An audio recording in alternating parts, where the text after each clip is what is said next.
Bonsoir et bienvenue à cette séance ordinaire du Conseil municipal de la Ville de Rivière-du-Loup du lundi 26 septembre. Je vais procéder à la lecture de l'ordre du jour.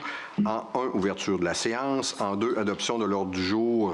En 3, adoption du procès-verbal du 12 septembre 2022. En 4, assemblée publique de consultation concernant le projet de règlement 2114, modifiant le règlement de zonage 1253 dans le cadre d'une procédure express de modification réglementaire. En 5, adoption du second projet de règlement 2114, modifiant le règlement de zonage 1253 dans le cadre d'une procédure express de modification réglementaire. En 6, adoption du projet de règlement 2117, modifiant le règlement de zonage 1253 dans le cadre d'une procédure express de modification réglementaire. En 7, approbation d'un plan d'implantation et d'intégration architecturale pour l'immeuble du 214 à 218 rue La Fontaine. En 8, approbation d'un plan d'implantation et d'intégration architecturale pour l'immeuble situé au 324 rue La Fontaine. En 9, approbation d'un plan d'implantation et d'intégration architecturale pour l'immeuble du 433-435 rue La Fontaine.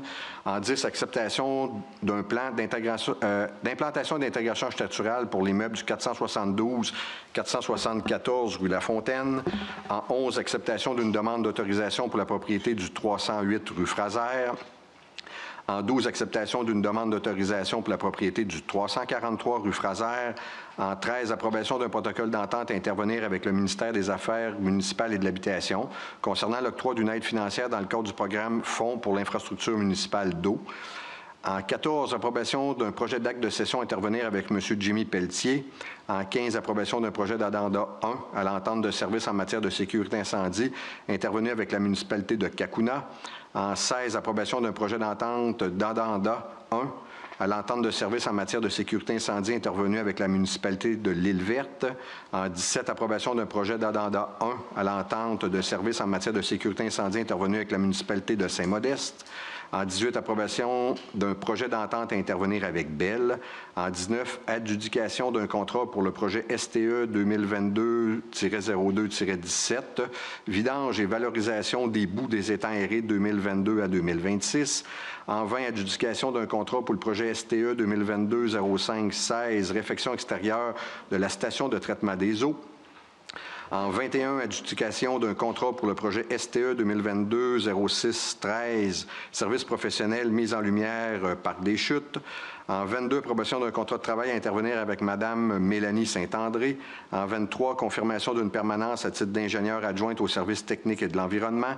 En 24, désignation du générique d'une nouvelle rue à être construite dans le secteur du Parc Cartier. En 25, demande d'autorisation de la Ville de reporter le dépôt du rôle d'évaluation pour les années 2023, 2024, 2025. En 26, demande à la MRC de Rivière-du-Loup de transmettre une demande d'aide financière au ministère de la Sécurité publique pour la formation de ses pompiers. En 27, autorisation à déposer une demande de subvention pour la phase complémentaire de la passerelle reliant le Parc des Chutes au centre-ville. En 28, achat de couverts au déjeuner débat des candidats aux élections provinciales organisées par la Chambre de commerce de la MRC de Rivière-du-Loup. En 29, adoption du calendrier des séances ordinaires 2023. En 30, condoléances à M. Sylvain Berroir à la suite du récent décès de sa mère. En 31, avis de motion, règlement 2117, modifiant le règlement du zonage 1253 dans le cadre d'une procédure express de modification réglementaire. En 32, période de questions. En 33, levée de l'Assemblée. Ça me prendrait une proposition pour l'ordre du jour. Chantal Amstad propose. Nelson Lepage appuie. C'est adopté. Merci. En 3, adoption du procès-verbal du 12 septembre 2022. Il est proposé et appuyé que ce Conseil adopte le procès-verbal de la séance du 12 septembre 2022. André Beaulieu propose. Carl Thériault appuie. C'est adopté. Merci. En 4, assemblée publique de consultation concernant le projet de règlement 2114, modifiant le règlement de zonage 1253 dans le cadre d'une procédure express de modification réglementaire. Mesdames, Messieurs, membres du Conseil, la présente assemblée de consultation concernant le projet de règlement 2114 a pour but de l'expliquer et de donner l'occasion aux personnes et organismes de s'exprimer sur le sujet. Ainsi, le projet de règlement 2114 modifie le règlement de zonage 1253 de façon à 1. Pour la zone 3CC, il autorise l'usage atelier d'usinage et fabrique de produits métalliques divers. Il est à noter que la zone 3CC se situe en bordure de la rue Témiscouata, près de l'intersection avec la rue Alfred Fortin. En 2, pour la zone 16RC, il autorise les habitations bifamiliales isolées, en plus des habitations bifamiliales jumelées et en rangée. Il est à noter que la zone 16RC se situe en bordure de la rue Amiotte à la hauteur de la rue Chouinard. Fait qu'on voit à l'écran là, un peu là, la zone concernée. Le projet de règlement 2114 contient des dispositions propres à un règlement susceptible d'approbation référendaire, soit les points 1 et 2 décrits précédemment. Si vous souhaitez consulter le document, vous pouvez vous présenter au bureau de la greffière au 75 rue de l'Hôtel de Ville ou au service de l'urbanisme à l'Hôtel de Ville au 65 rue de l'Hôtel de Ville sur les heures de bureau. Par ailleurs, puisque ce règlement contient des dispositions dites propres à un règlement susceptible d'approbation référendaire, la loi prévoit la publication d'un avis invitant les personnes habiles à voter des zones concernées et contiguës à déposer, si elles le désirent, une demande qui vise à ce que certaines dispositions du règlement soient soumises à l'approbation des personnes habiles à voter selon le cas qui s'applique. L'avis sera publié dans le journal Info Dimanche ce mercredi, le 28 septembre prochain, et la date limite pour déposer une demande est le 6 octobre 2022 à 16h30. Lors de la séance du Conseil du mardi 11 octobre, le Conseil municipal se prononcera sur la suite à donner qu'il y ait ou non des demandes de déposer. N'hésitez pas à contacter la greffière Maître Desjardins pour les détails techniques. J'invite maintenant les gens dans la salle qui souhaitent à s'exprimer sur le projet. Ce que je peux vous dire rapidement, dans le fond, c'est dans la zone 3CC. C'est l'ancien bâtiment des Pâtes Alpha. Là, on avait parlé à la dernière séance. C'est que dans le fond, il y a un projet, il y a une entreprise qui veut acquérir Pâtes Alpha, le bâtiment qui est vide présentement, pour faire de la transformation. Ça serait la petite usinage, là, c'est atomique, zone atomique ou quelque chose du genre. Puis pour la rue Chouinard, là, le 16RC, en fin de compte, c'est un bâtiment qui est là, qui est à 3 logements, mais que, bon, ça a besoin d'avoir de la réfection, si on veut, puis la personne veut le remettre comme il était d'origine à 2 logements. Fait que c'est en fin de compte, c'est pour ça les dispositions là, qu'on présente ce soir. Fait que s'il y a des gens qui auraient des questions, des commentaires, je vous invite à venir au micro, s'il vous plaît. Ça va. Fait qu'on serait rendu au point 5. Fait que dans le fond, là, on adopte le projet de règlement. Adoption du second projet de règlement 2114, modifiant le règlement de zonage 1253 dans le cadre d'une procédure express de modification réglementaire. Attendu que ce Conseil peut adopter et modifier des règlements d'urbanisme en vertu de la Loi sur l'aménagement et l'urbanisme suivant les dispositions qui s'appliquent. Attendu que ce Conseil juge opportun d'effectuer des ajustements à la réglementation d'urbanisme dans le cadre d'une procédure de modification express. Attendu l'avis de motion donné le 12 septembre 2022. Attendu qu'à la suite de l'Assemblée publique de consultation tenue le 26 septembre 2022 à 20h, ce Conseil ne désire apporter aucun changement aux dispositions proposées dans le projet de règlement. Attendu que ce projet de règlement contient des dispositions propres à un règlement susceptible d'approbation référendaire. En conséquence, il est proposé et appuyé que ce Conseil adopte le second projet de règlement numéro 2114, annexé à la résolution, modifiant le règlement de zonage 1253 du 28 août 2000 dans le cadre d'une procédure express de modification réglementaire. André Beaulieu propose. Chantal Amstad appuie. C'est adopté. Merci. Le point 6, adoption du projet de règlement 2117, modifiant le règlement de zonage 1253 dans le cadre d'une procédure express de modification réglementaire. Attendu que ce Conseil peut adopter et modifier des règlements d'urbanisme en vertu de la Loi sur l'aménagement et l'urbanisme suivant les dispositions qui s'appliquent. Attendu que ce Conseil juge opportun d'effectuer des ajustements à la réglementation d'urbanisme dans le cadre d'une procédure de modification express. Attendu l'avis de motion donné le 26 septembre 2022. En conséquence, il est proposé et appuyé que ce Conseil adopte le projet de règlement numéro 2117, annexé à la résolution modifiant le règlement de zonage 1253 du 28 août 2000 dans le cadre d'une procédure express de modification réglementaire. Fixe l'Assemblée publique de consultation au 11 octobre 2022 à 20h à la salle du Conseil de l'Hôtel de Ville située au 65 rue de l'Hôtel de Ville à Rivière-du-Loup. Nelson Lepage propose. André Beaulieu appuie. C'est adopté. Dans le fond, c'est le bâtiment du 150A rue Fraser. Anciennement, l'école Montessori était là. C'est comme une grange qu'il y a là. Quand on descend vraiment la côte Saint-Pierre, si on l'a en face sur la rue Fraser, c'est ça. Présentement, il y a de l'occupation qui se fait, là, qui était permise, mais c'est juste pour des ajouts aussi. Présentement, si je ne me trompe pas, là, il y a de la vente de produits de coiffure. Là, il y a des choses comme ça qui sont déjà là. Puis dans le fond, c'était déjà permis. Mais là, il y a une transaction là, qui est imminente. Fait que c'est juste pour, si on veut, pour permettre des nouveaux usages qui pourraient être là. En 7, approbation d'un plan d'implantation et d'intégration architecturale pour l'immeuble du 214 à 218 rue La Fontaine. Attendu qu'en date du 15 août 2022, Mme Alexandra Cloutier, propriétaire du bâtiment situé au 214-218 rue La Fontaine, présentait au comité consultatif d'urbanisme un plan d'implantation et d'intégration architecturale afin de réaliser l'affichage des numéros civiques sur la façade de l'immeuble. Attendu qu'en date du 23 août 2022, le comité consultatif d'urbanisme recommandait au Conseil d'accepter le plan déposé puisque le projet respecte les dispositions contenues au règlement 1260-2 relatives à l'affichage. Attendu que ce Conseil juge opportun d'entériner la recommandation du comité consultatif d'urbanisme du 23 août 2022, en conséquence, il est proposé et appuyé que ce Conseil, sous la recommandation du comité consultatif d'urbanisme, approuve le plan d'implantation et d'intégration architecturale déposé par Mme Alexandra Cloutier concernant l'immeuble situé au 214 218 rue Lafontaine afin de réaliser l'affichage des numéros civiques sur la façade de l'immeuble. Chantal Amstad propose. Nelson Lepage appuie. C'est adopté. Dans le fond, juste pour vous situer, 214 à 218 rue Lafontaine, c'est le bâtiment où il y a Moisan Fleuriste. Fait que c'est ici, pas loin. Le point 8, approbation d'un plan d'implantation et d'intégration architecturale pour l'immeuble situé au 324 rue Lafontaine. Attendu qu'en date du 28 juillet 2022, M. William Gagnon, mandaté par l'entreprise Optoréseau Lemieux-Vaillancourt, présentait au comité consultatif d'urbanisme un plan d'implantation et d'intégration architecturale afin de remplacer les faces de l'enseigne existante sur poteau pour l'immeuble situé au 324 rue Lafontaine. Attendu qu'en date du 23 août 2022, le comité consultatif d'urbanisme recommandait au Conseil d'accepter le plan déposé puisque le projet respecte les dispositions contenues au règlement 1260-2 relatives à l'affichage. Attendu que ce Conseil juge opportun d'entériner la recommandation du comité consultatif d'urbanisme du 23 août 2022, en conséquence, il est proposé et appuyé que ce Conseil, sous la recommandation du comité consultatif d'urbanisme, approuve le plan d'implantation et d'intégration architecturale déposé par M. William Gagnon afin de remplacer les faces de l'enseigne sur poteau existant pour l'immeuble situé au 324 rue Lafontaine. Nelson Lepage propose. Carl Thériault appuie. C'est adopté. Merci. Le point 9, approbation d'un plan d'implantation et d'intégration architecturale pour l'immeuble du 433-435 rue Lafontaine. Attendu qu'en date du 9 août 2022, M. Yvan Thibault, copropriétaire de l'entreprise Au Farfadet, présentait au comité consultatif d'urbanisme un plan d'implantation et d'intégration architecturale afin de procéder à la coupe de 3 érables situés au 433-435 rue Lafontaine.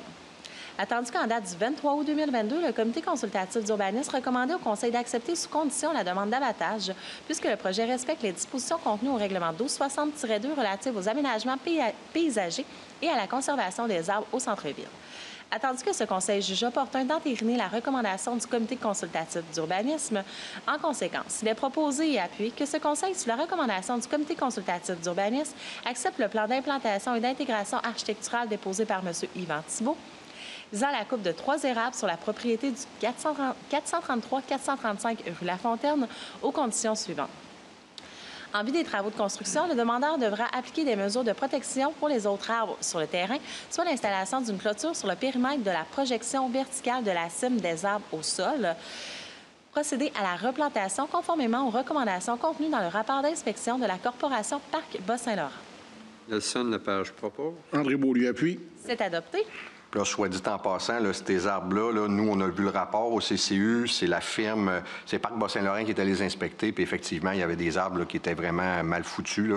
Il n'y avait plus de feuilles dedans, puis les troncs étaient brisés.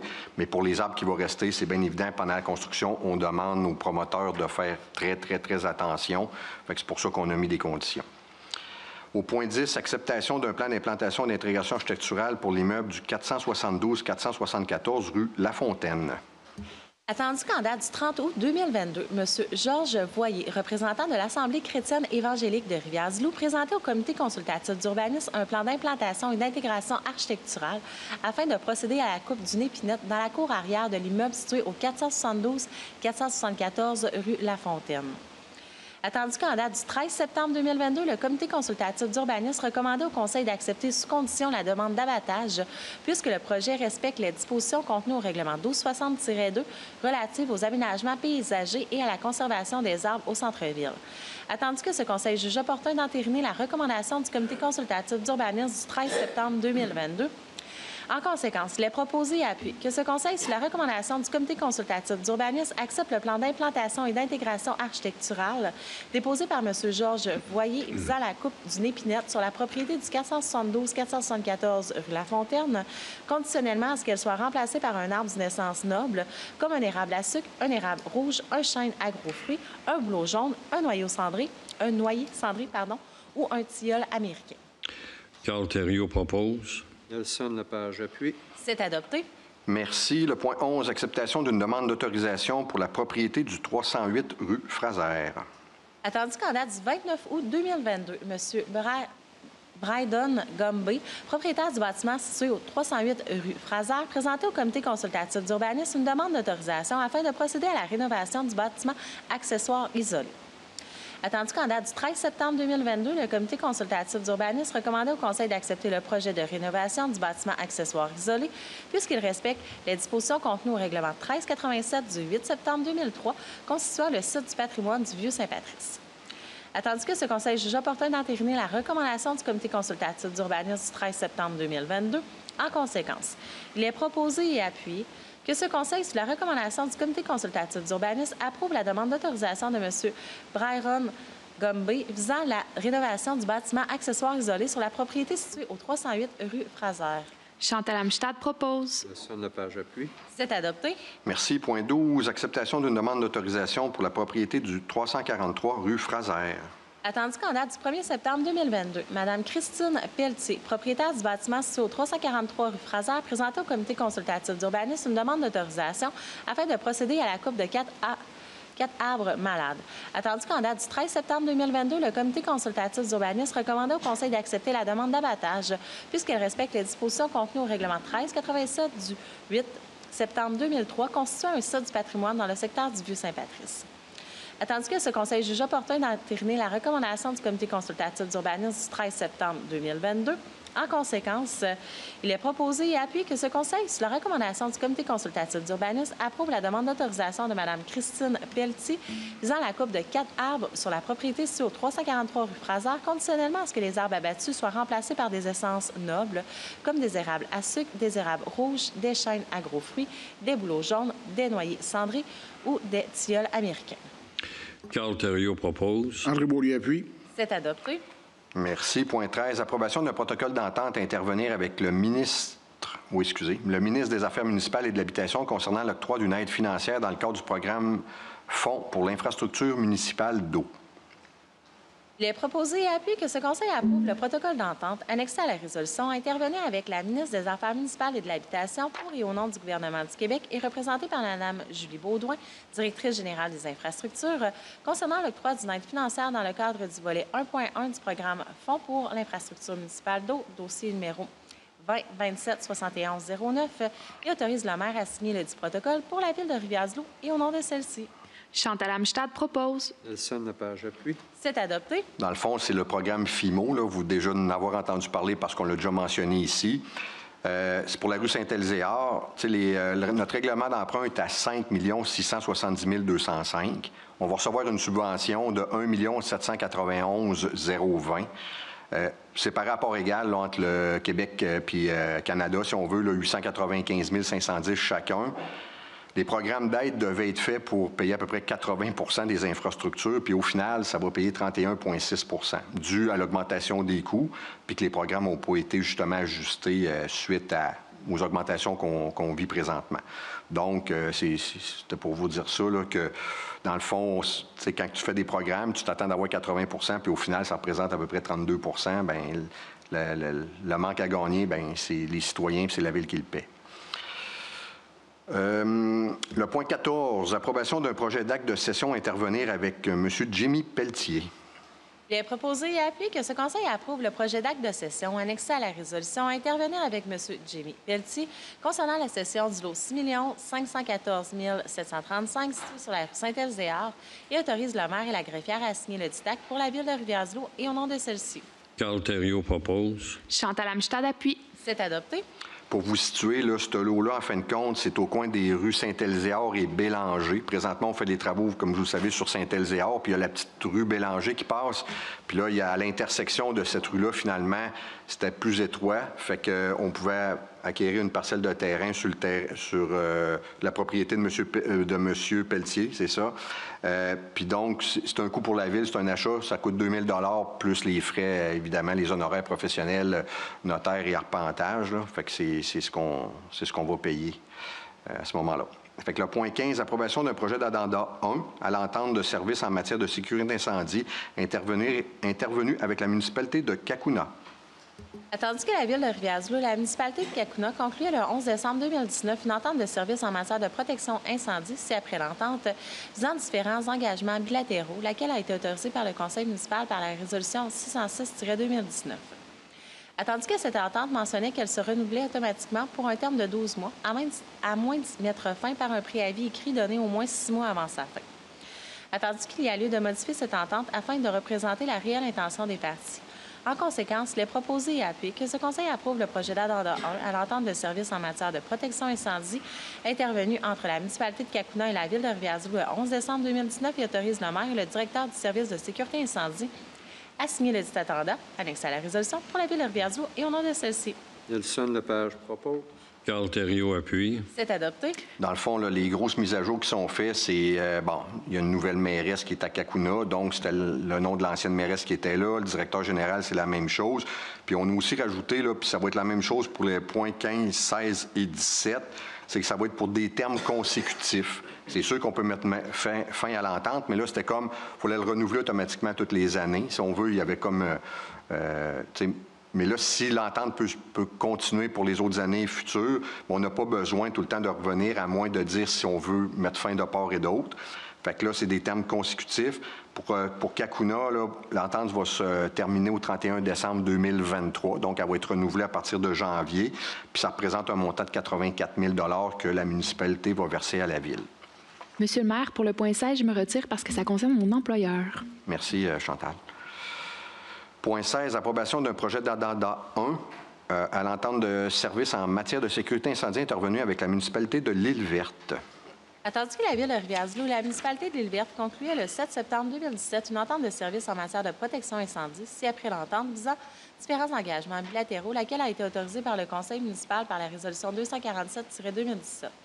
Attendu que cette entente mentionnait qu'elle se renouvelait automatiquement pour un terme de 12 mois, à moins d'y mettre fin par préavis écrit donné au moins 6 mois avant sa fin.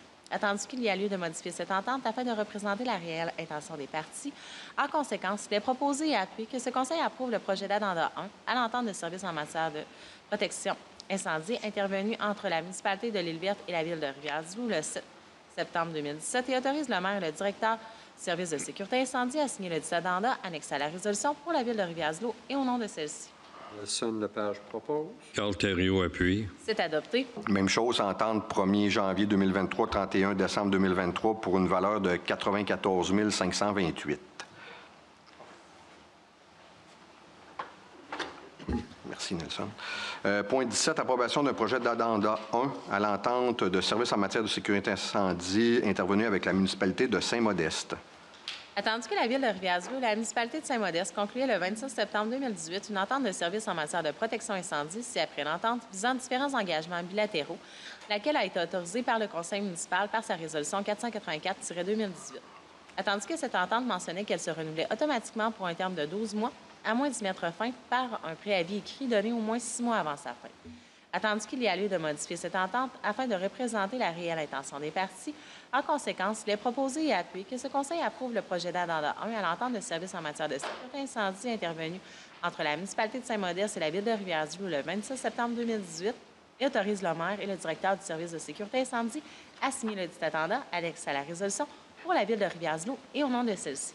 Nelson Lepage propose. Carl Thériault appuie. C'est adopté. Puis dans ce cas-ci, c'est une entente, là, c'est 64 000 $ que Saint-Modeste va verser à la Ville. Le point 18, approbation d'un projet d'entente à intervenir avec Bell. Attendu que le service 911 de la prochaine génération, au sens défini ci-dessous, remplace le service 911 évolué, 911E, lequel est fondé sur des technologies de protocole Internet IP et qu'il prend en charge des appels 911 natifs IP de bout en bout. Attendu que le Conseil de la radiodiffusion et des communications canadiennes, le CRTC, a établi dans sa décision de Télécom CRT 2015-531 que le système 911 PG du Canada devrait appliquer la norme de la National Emergency Number Association, la norme I3 de NENA. Attendu qu'en juin 2017, le CRTC a déposé la politique réglementaire de Télécom CRTC 2017-182, laquelle ordonne notamment à toutes les entreprises de services de locaux utilitaires, les ESLS, SSLT d'établir leur réseau 911 de prochaine génération par le truchement de fournisseurs de services de réseau 911. Attendu que BL exploite et gère un système 911 de prochaine génération desservant les provinces où elle est le SLT et agissant sur demande de la part d'une petite entreprise de services locaux titulaire, PESLT, à titre de fournisseur du réseau 911 PG de la dite PESLT, y compris dans le territoire où l'autorité 911 exerce ses activités. En conséquence, moyennant contrepartie de valeur dont la réception et le caractère suffisant sont par les présentes reconnus, les parties conviennent de ce qui suit que ce Conseil approuve le projet d'entente annexé à la résolution à intervenir avec Bell pour la fourniture du service 911 de prochaine génération et autorise le maire et le directeur général à signer la dite entente pour la ville de Rivière-du-Loup et au nom de celle-ci. Chantal Amstad propose. André Beaulieu appuie. C'est adopté. Merci. Point 19, adjudication d'un contrat pour le projet STE 2022-02-17, vidange et valorisation des boues des étangs aérés 2022 à 2026. Il est proposé et appuyé que ce Conseil, sous la recommandation de la gestionnaire en environnement Division des eaux, accepte la soumission de Bouchard et Blanchette Marine Limitée pour le projet STE 2022-02-17, vidange et valorisation des boues des étangs aérés 2022-2026, au montant approximatif de 1 687 297,64 taxes en su, selon les taux mentionnés au bord de route prix et les ajustements du prix du carburant, comme prévu au document d'appel d'offres, et l'autorise à signer tous les documents requis à cet effet pour la ville de Rivière-du-Loup et au nom de celle-ci. Personne Lepage propose. André Beaulieu appuie. C'est adopté. Merci. Dans le fond, on a eu 3 soumissions.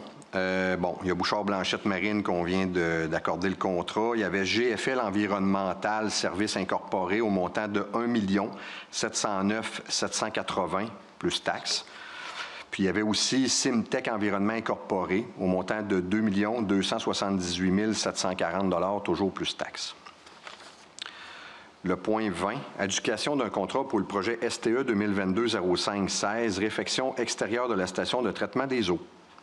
Il est proposé et appuyé que ce Conseil, sous la recommandation du chef de la division Travaux publics, accepte la soumission de construction béton 4 saisons pour le projet STE 2022-05-16, réfection extérieure de la station de traitement des eaux pour le service technique et de l'environnement, au montant de 158 000 taxes en su et l'autorise à signer tous les documents requis à cet effet pour la ville de Rivière-du-Loup et au nom de celle-ci.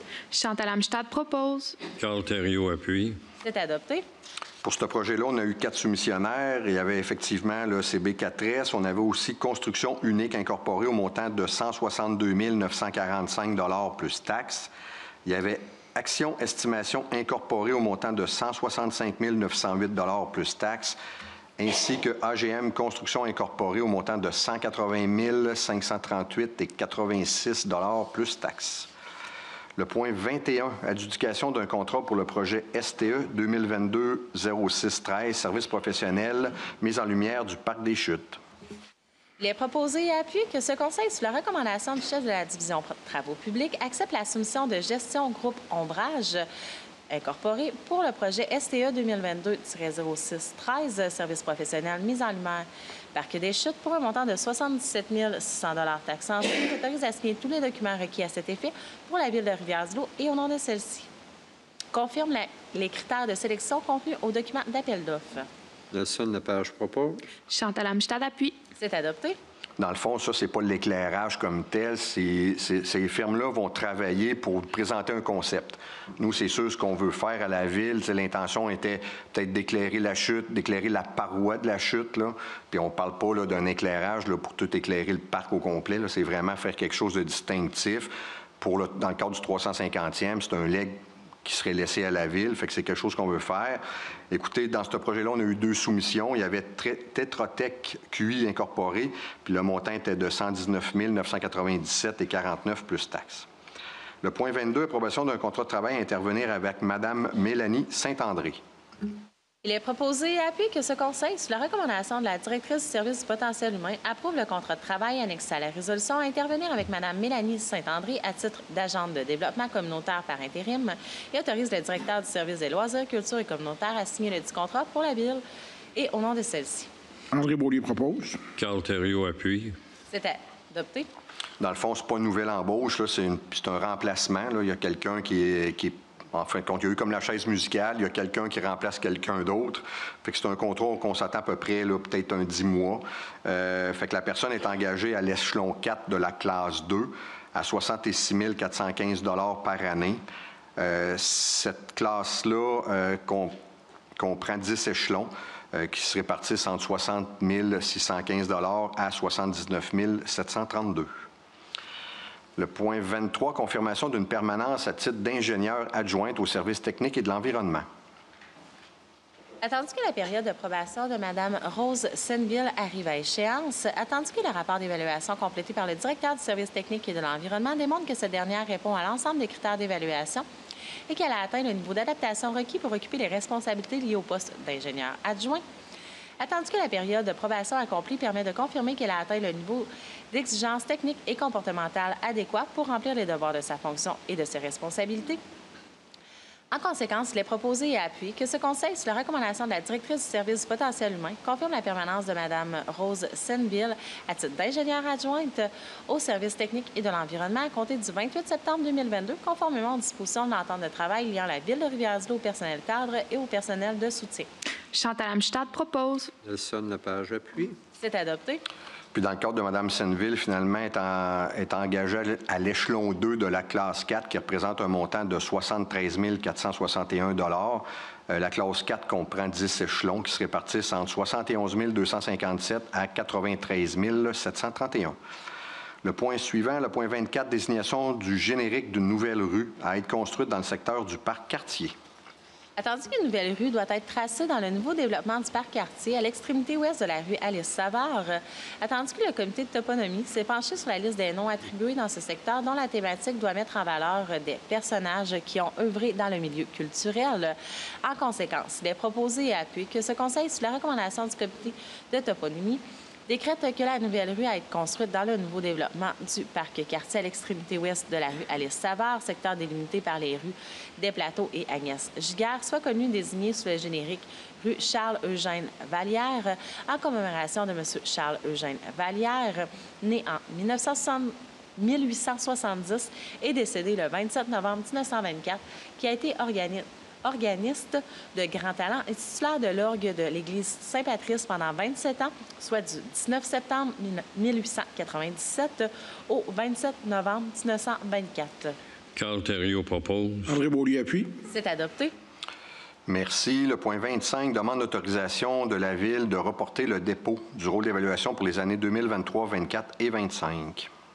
Attendu que la Ville de Rivière-du-Loup est dans l'impossibilité de déposer le nouveau rôle d'évaluation pour les années 2023, 2024, 2025 avant le 15 septembre 2022, en raison de la nécessité de modifier les répartitions fiscales en fonction des dispositions liées au projet de loi 49, attendu que l'article 71 de la loi sur la fiscalité municipale prévoit que l'organisme municipal responsable de l'évaluation peut, en cas d'impossibilité de déposer le rôle avant le 15 septembre, en reporter le dépôt à une date postérieure qu'il fixe et qui ne peut être postérieure au 1er novembre suivant.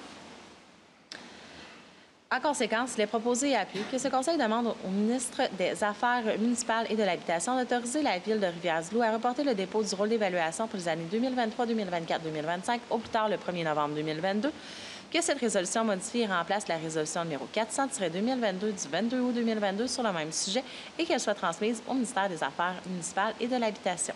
André Beaulieu propose. Chantal Amstad appuie. C'est adopté.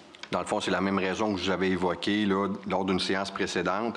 C'est que la Maison des aînés, on veut le rentrer dans le rôle 2023, 24, 25. Présentement, il reste des travaux. Je vous avais dit qu'il restait ça, effectivement, à faire.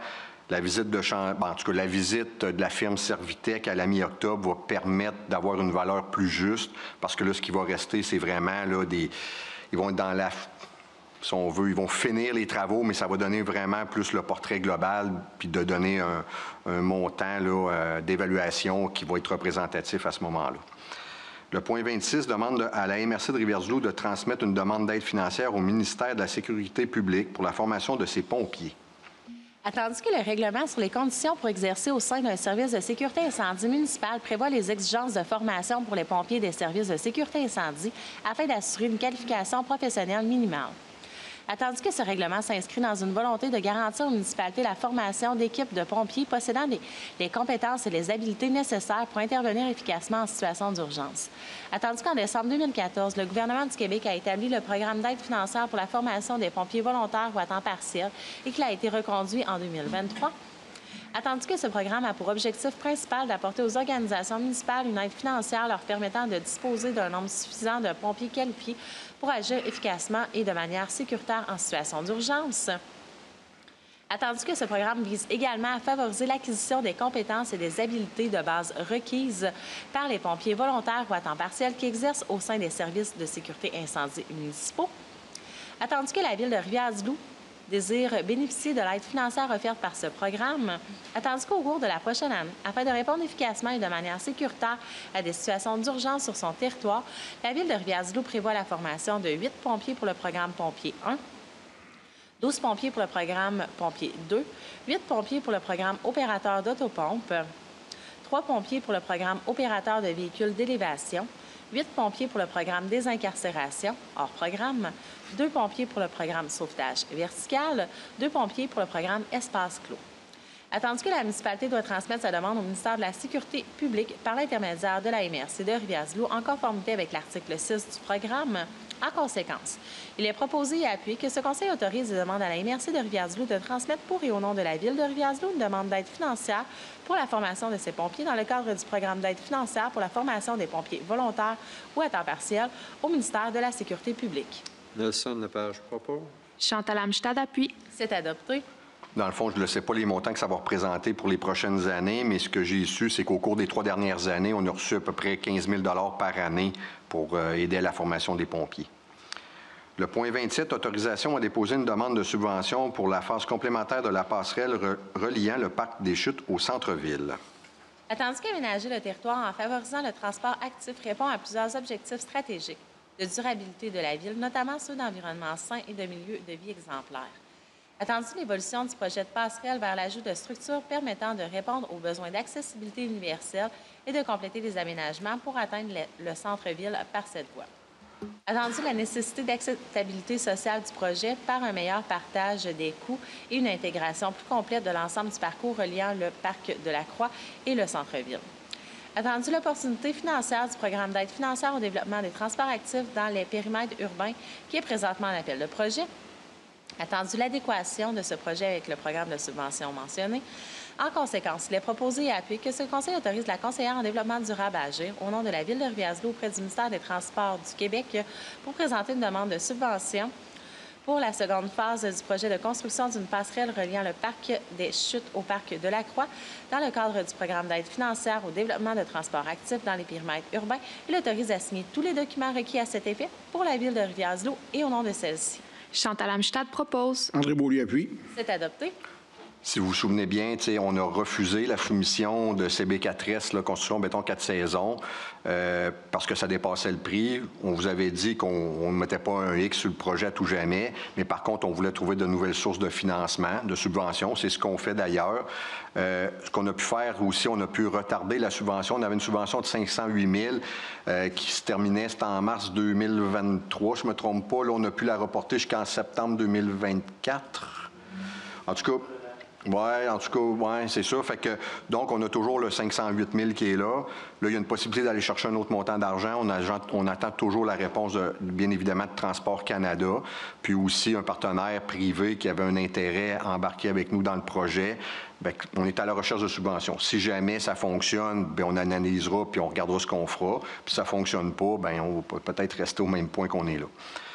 Le point 28, achat de couverts au déjeuner-débat des candidats aux élections provinciales organisées par la Chambre de commerce de la MRC de Rivière-du-Loup. Il est proposé et appuyé que ce conseil autorise le trésorier à verser une somme de 105 $ taxes incluses à la Chambre de commerce de la MRC de Rivière-du-Loup à titre de paiement des frais de couvert concernant l'événement du déjeuner-débat des candidats organisé le 27 septembre prochain à l'hôtel Lévesque dans le cadre des élections provinciales et désigne le maire et les conseillers messieurs Nelson Lepage et André Beaulieu pour y représenter la Ville de Rivière-du-Loup. Carl Thériault propose. Chantal Amstad appuie. C'est adopté. Merci. Le point 29, adoption du calendrier des séances ordinaires 2023. Attendu l'article 319 de la loi sur les civils qui stipule que le Conseil doit établir, avant le début de chaque année civile, le calendrier des séances ordinaires. En conséquence, il est proposé et appelé que ce Conseil adopte le calendrier de ces séances ordinaires de l'année 2023 annexé à la résolution. Nelson Lepage propose. André Beaulieu appuie. C'est adopté. C'est ça, ça va se retrouver sur le site Web. Si je ne me trompe pas, Maître Desjardins, je pense qu'il y a une publication dans le journal. Hein? Il y a un avis public qui va être émis. Oui, ça va être diffusé largement. C'est bon, merci. OK, merci. Le point 30, condoléances à M. Sylvain Berroir à la suite du récent décès de sa mère. Il est proposé et appelé que ce Conseil transmette ses plus sincères condoléances à M. Sylvain Berroir du Service de sécurité incendie ainsi qu'aux membres des familles Lapointe et Berroir à la suite du récent décès de sa mère, Mme Noëlla Lapointe. Chantal Amstad propose. Nelson Lepage appuie. C'est adopté. Point 31, avis de motion au règlement 2117, modifiant le règlement de zonage 1253 dans le cadre d'une procédure express de modification réglementaire. M. Nelson Lepage. Oui, Monsieur le maire, membre du Conseil, je, Nelson Lepage, conseiller du district de Saint-Patrice, donne avis de motion qu'à une prochaine séance de ce Conseil, je présenterai pour adoption le second projet de règlement 2117 modifiant le règlement de zonage 1253 dans le cadre d'une procédure express de modification réglementaire. Le projet de règlement 2117 est disponible sur le site Internet de la Ville au villerdl.ca. /règlement avec un S et auprès du service du greffe et des affaires juridiques. Merci, Nelson. Avant d'aller à la période de questions, petit tour de table. Je commencerai avec Chantal. Oui, merci, Monsieur le maire. Je voulais prendre l'occasion de dire que j'ai eu l'occasion de participer au Forum de développement durable avec la délégation de Rivière-du-Loup les 15 et 16 septembre dernier à Victoriaville. Pour l'occasion, il y a eu 25 municipalités à travers le Québec qui se sont réunies avec des experts de différents domaines pour conceptualiser des projets porteurs pour le développement des municipalités, tout en considérant des enjeux de développement durable comme le transport en commun, la densification et la gestion des matières résiduelles.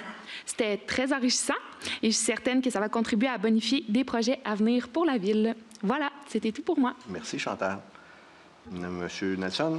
Non, je n'ai rien, Monsieur le maire. Non, ça marche. Monsieur Carl?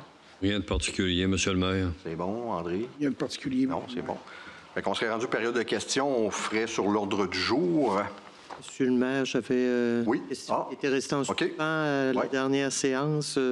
Monsieur Daniel Levasseur qui avait demandé la hauteur des headsets dans la zone 10 CB qu'on avait modifiée pour le projet de construction qu'il y aura dans l'Ouest. Là. Donc, la hauteur maximale prévue au règlement est de 1,5 mètres. Donc, c'est ça l'information à donner. Puis j'en profite aussi pour informer les gens qu'en vertu de l'article 335 de la loi électorale, nos bureaux administratifs vont fermer à partir de 16 heures le lundi prochain pour permettre le 4 heures réglementaire pour les gens d'aller voter. Merci. Merci bien. Oui. Bonsoir. Bonsoir. Oui. Au point 9, Oui. je voudrais juste avoir une précision. L'horizon. Sur le 435, c'est-tu les 3 arbres qui étaient au centre du terrain qui nuisaient, ces plans qui nous ont été présentés par le promoteur? Écoutez, M. Plante, je sais qu'il y a des arbres qui étaient sur le bord de la rue, là, parce qu'il y en avait un arbre qui avait même plus aucune feuille, là, puis ça fait déjà un bout de temps.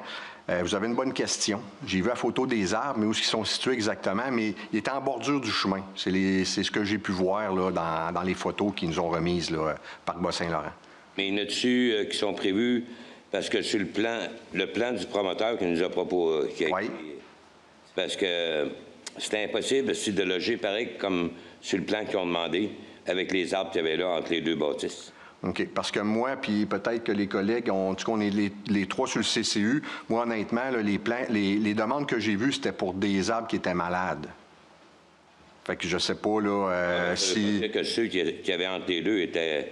Non. Malade ou pas, je sais pas. C'est ça, mais... Qui étaient dans le jambes, en tout cas. En tout cas, les permis d'abattage ont été émis pour les arbres qui étaient malades. Il y avait des photos à l'appui. Oui, puis de mémoire, c'était ça, là. Si vous, Oui. si vous me permettez, je suis allé voir les photos, puis effectivement, ils ne sont pas situés en centre de terrain. Il y en a qui sont en bordure de rue, puis il y a comme un mur de pierre entre les deux propriétés, entre le 433 puis le 435, puis c'est le long de ce mur-là que les arbres étaient malades. Mais les 3...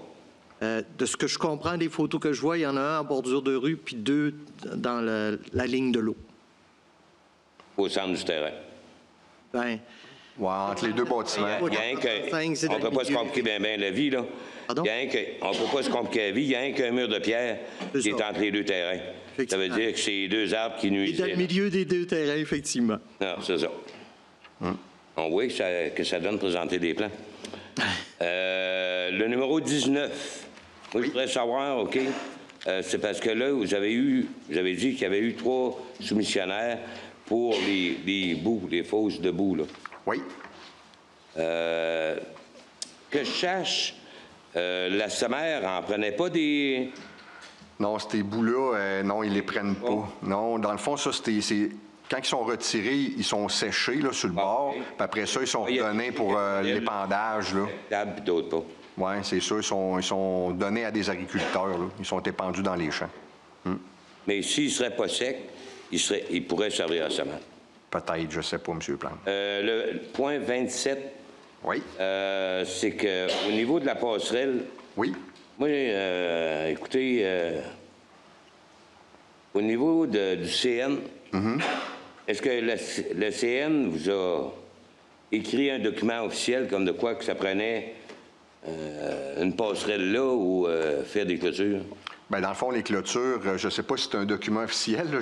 Bonne question. Là. Le CN n'a pas l'accoutumance de s'avancer avec des documents. Oui, bien, je sais que ce qu'ils nous disent, c'est que si c'est pas sécuritaire puis qu'il y a des gens qui traversent, ils vont émettre des constats, des avis d'infraction.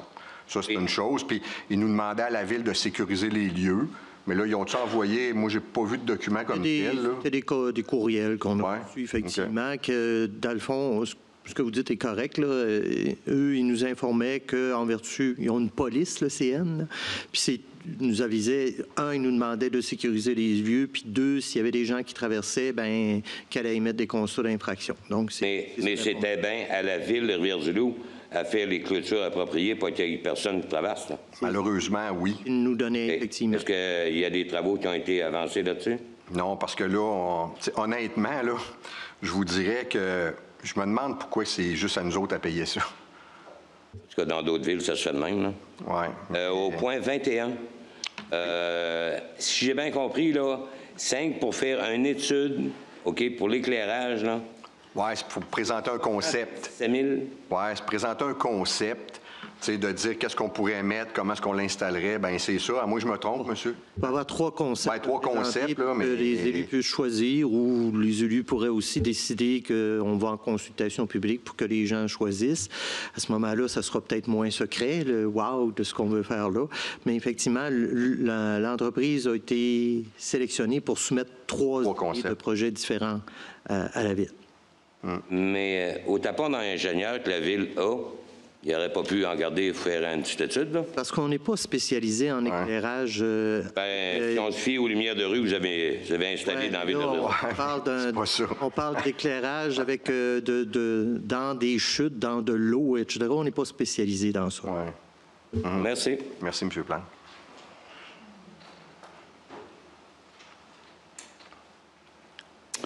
Bonsoir à tous. Bonsoir.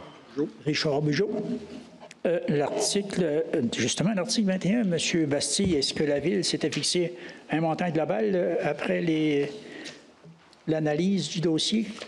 Oui, écoutez, je vais y aller de mémoire, là, parce qu'on va retravailler là-dedans là, cet automne pour 2023, mais je pense que c'est un projet autour de 400 000, ça se peut-tu, là, au total, là? Et je vais de mémoire. Effectivement, dans ces eaux-là, mais je vous dirais que les objectifs que l'on a depuis quelques années, en tout cas depuis quelques mois, sont plus difficiles à rencontrer. Et c'est à peu près ça là, qu'on avait mis dans le budget. Là, j'y vais de mémoire. Oui, parce qu'il y en a qui pèsent dur sur le crayon depuis quelques mois, comme d'Agressi. L'article 18, là, quand Mme Desjardins a lu ça, moi, j'ai rien compris avec ce qu'elle a dit. Ben, dans le fond, c'est l'entente avec Bell pour le 911. Ah, d'accord. C'est maintenant l'article 27. L'article 27. En lien avec la passerelle. Avez-vous chiffré le montant à partir de la passerelle des Chutes? Parce que là, présentement, d'après ce que je peux comprendre, vous voulez partir de la passerelle des Chutes en bas, la passerelle qui passe par-dessus la rivière, puis monter au parc en haut, complètement au parc de la Croix.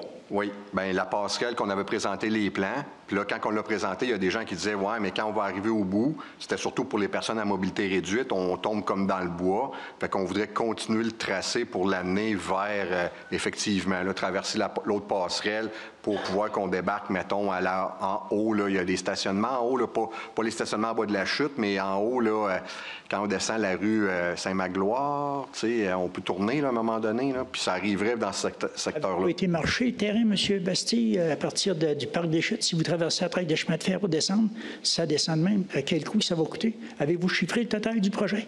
Bien, écoutez, le projet, là, ce qu'on a comme montant présentement, là, la passerelle plus les sentiers, on est à peu près à 5,5 millions.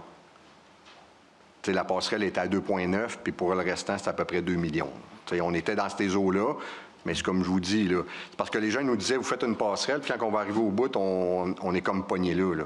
Je suis d'accord. Avez-vous écouté une nouvelle de François aujourd'hui qui a dit qu'il s'en vient une récession? Oui, mais c'est comme je vous dis, là, on regarde. Si on a des montants, puis ça dépend c'est quoi qu'on va avoir, c'est sûr qu'il faut être prudent. Je suis d'accord avec vous, M. Bugeaud, c'est pas un chèque en blanc, je l'ai dit l'autre jour, c'est la même chose. Là, on l'a bonifié, on va regarder. Si on a de l'argent, c'est correct. Puis si on n'en a pas, là, on ne s'embarquera pas dans une affaire de fou, là. Non, mais M. Bastille, les rues sont maganées en ville. On est prêt à mettre 5 millions quelque chose, puis on n'a pas d'argent à faire l'asphalte en ville pour, comme on dit, patcher les trous en ville. C'est incompréhensible. Bien, on en met quand même de l'argent pas mal sur l'asphalte, là. On met plus de 2 millions par année, à part les travaux d'infrastructure.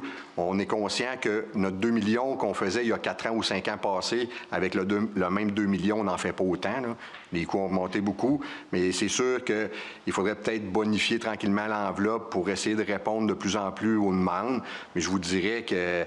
T'sais, moi, quand je suis rentré en 2013, ils mettaient 300 000 par année. On l'a monté à 1, puis à 1,5 million, puis à 2 millions. Puis, je pense qu'on pourrait mettre 5 millions, puis on n'aurait jamais assez, là. Ça t'offre pas, là.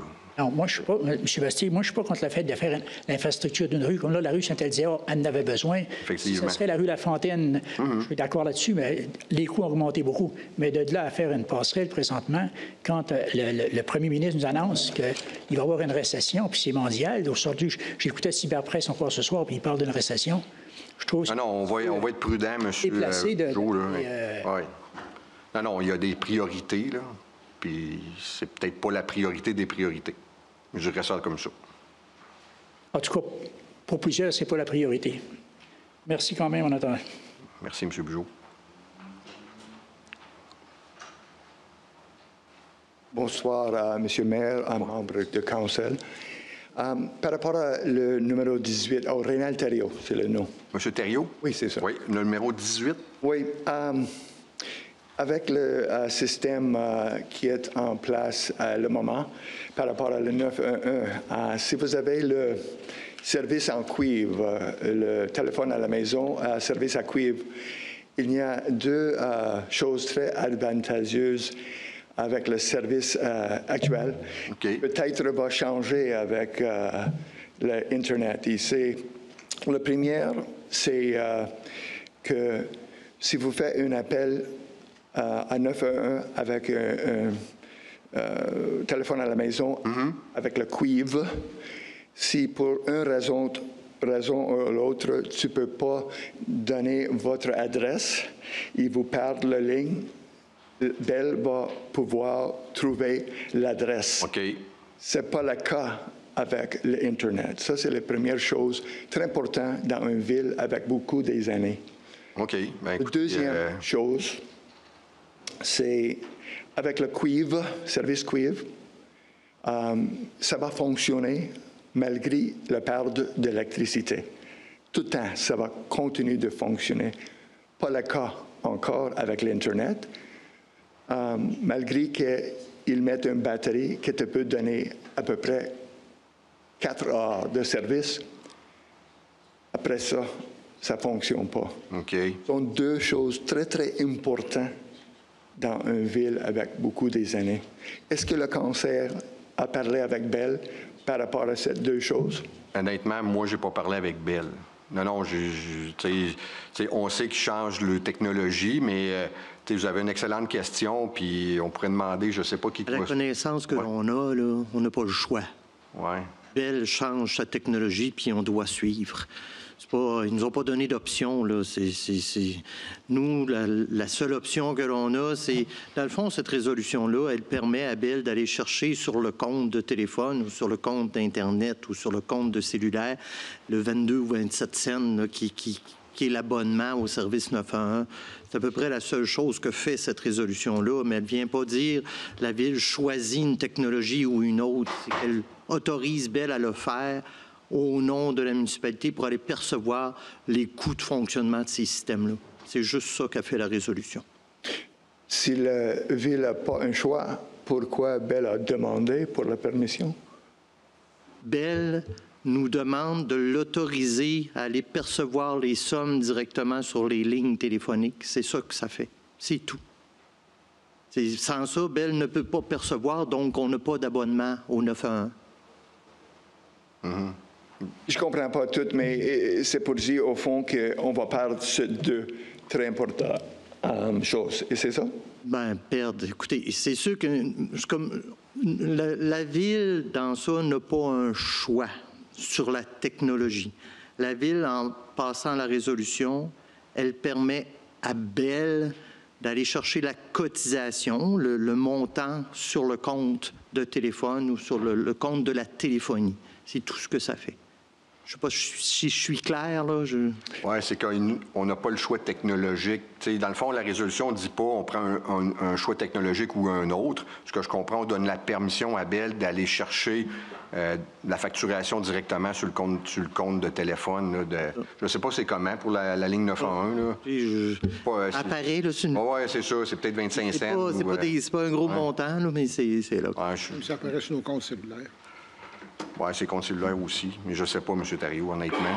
C'est deux choses très importantes qu'on perd avec l'Internet, qui est franchement un service bon rien par rapport à comparaison avec la ligne cuivre. C'est un dommage. Une personne avec des gens qui ont des problèmes médicaux, choses comme ça. C'est très important, le service, que ça ne quitte pas, que quand on perd de l'électricité, peut-être il y a une attaque de corps à le moment qu'il fait l'appel. Oui, je comprends. On va perdre ça. Et c'est ça. On pourrait s'informer juste pour intérêt personnel à savoir si effectivement ça amène ça, là, ce que vous nous dites, là. Parce que je comprends que si, mettons, quelqu'un fait le 911, puis, mettons, perd connaissance ou autre, si le téléphone reste ouvert, ils sont capables de localiser d'où ce qui est parti l'appel. Pas avec l'Internet. Mais pas avec l'Internet, mais avec le téléphone sur le cuivre. OK. Mais c'est l'appel avec la perte d'électricité. Le cuivre va continuer de fonctionner le même que normal. Oui, merci beaucoup. Bien, merci, M. Thériault. Il y a aussi le fait que de plus en plus des propriétaires abandonnent ce qu'on appelle la ligne dure. Parce que beaucoup de gens ont un cellulaire puis ils vont laisser tomber leur ligne téléphonique à la maison, vont plutôt fonctionner avec la ligne dure, c'est-à-dire la ligne cellulaire. Donc, je pense que Bell essaie de s'adapter aux changements technologiques qui sont en train de s'installer petit à petit dans la population. Vous avez raison, pour les personnes plus âgés, puis je ne veux pas faire de l'âgisme, mais effectivement, les gens qui fonctionnent avec des cellulaires, souvent, vont abandonner la ligne téléphonique à la maison.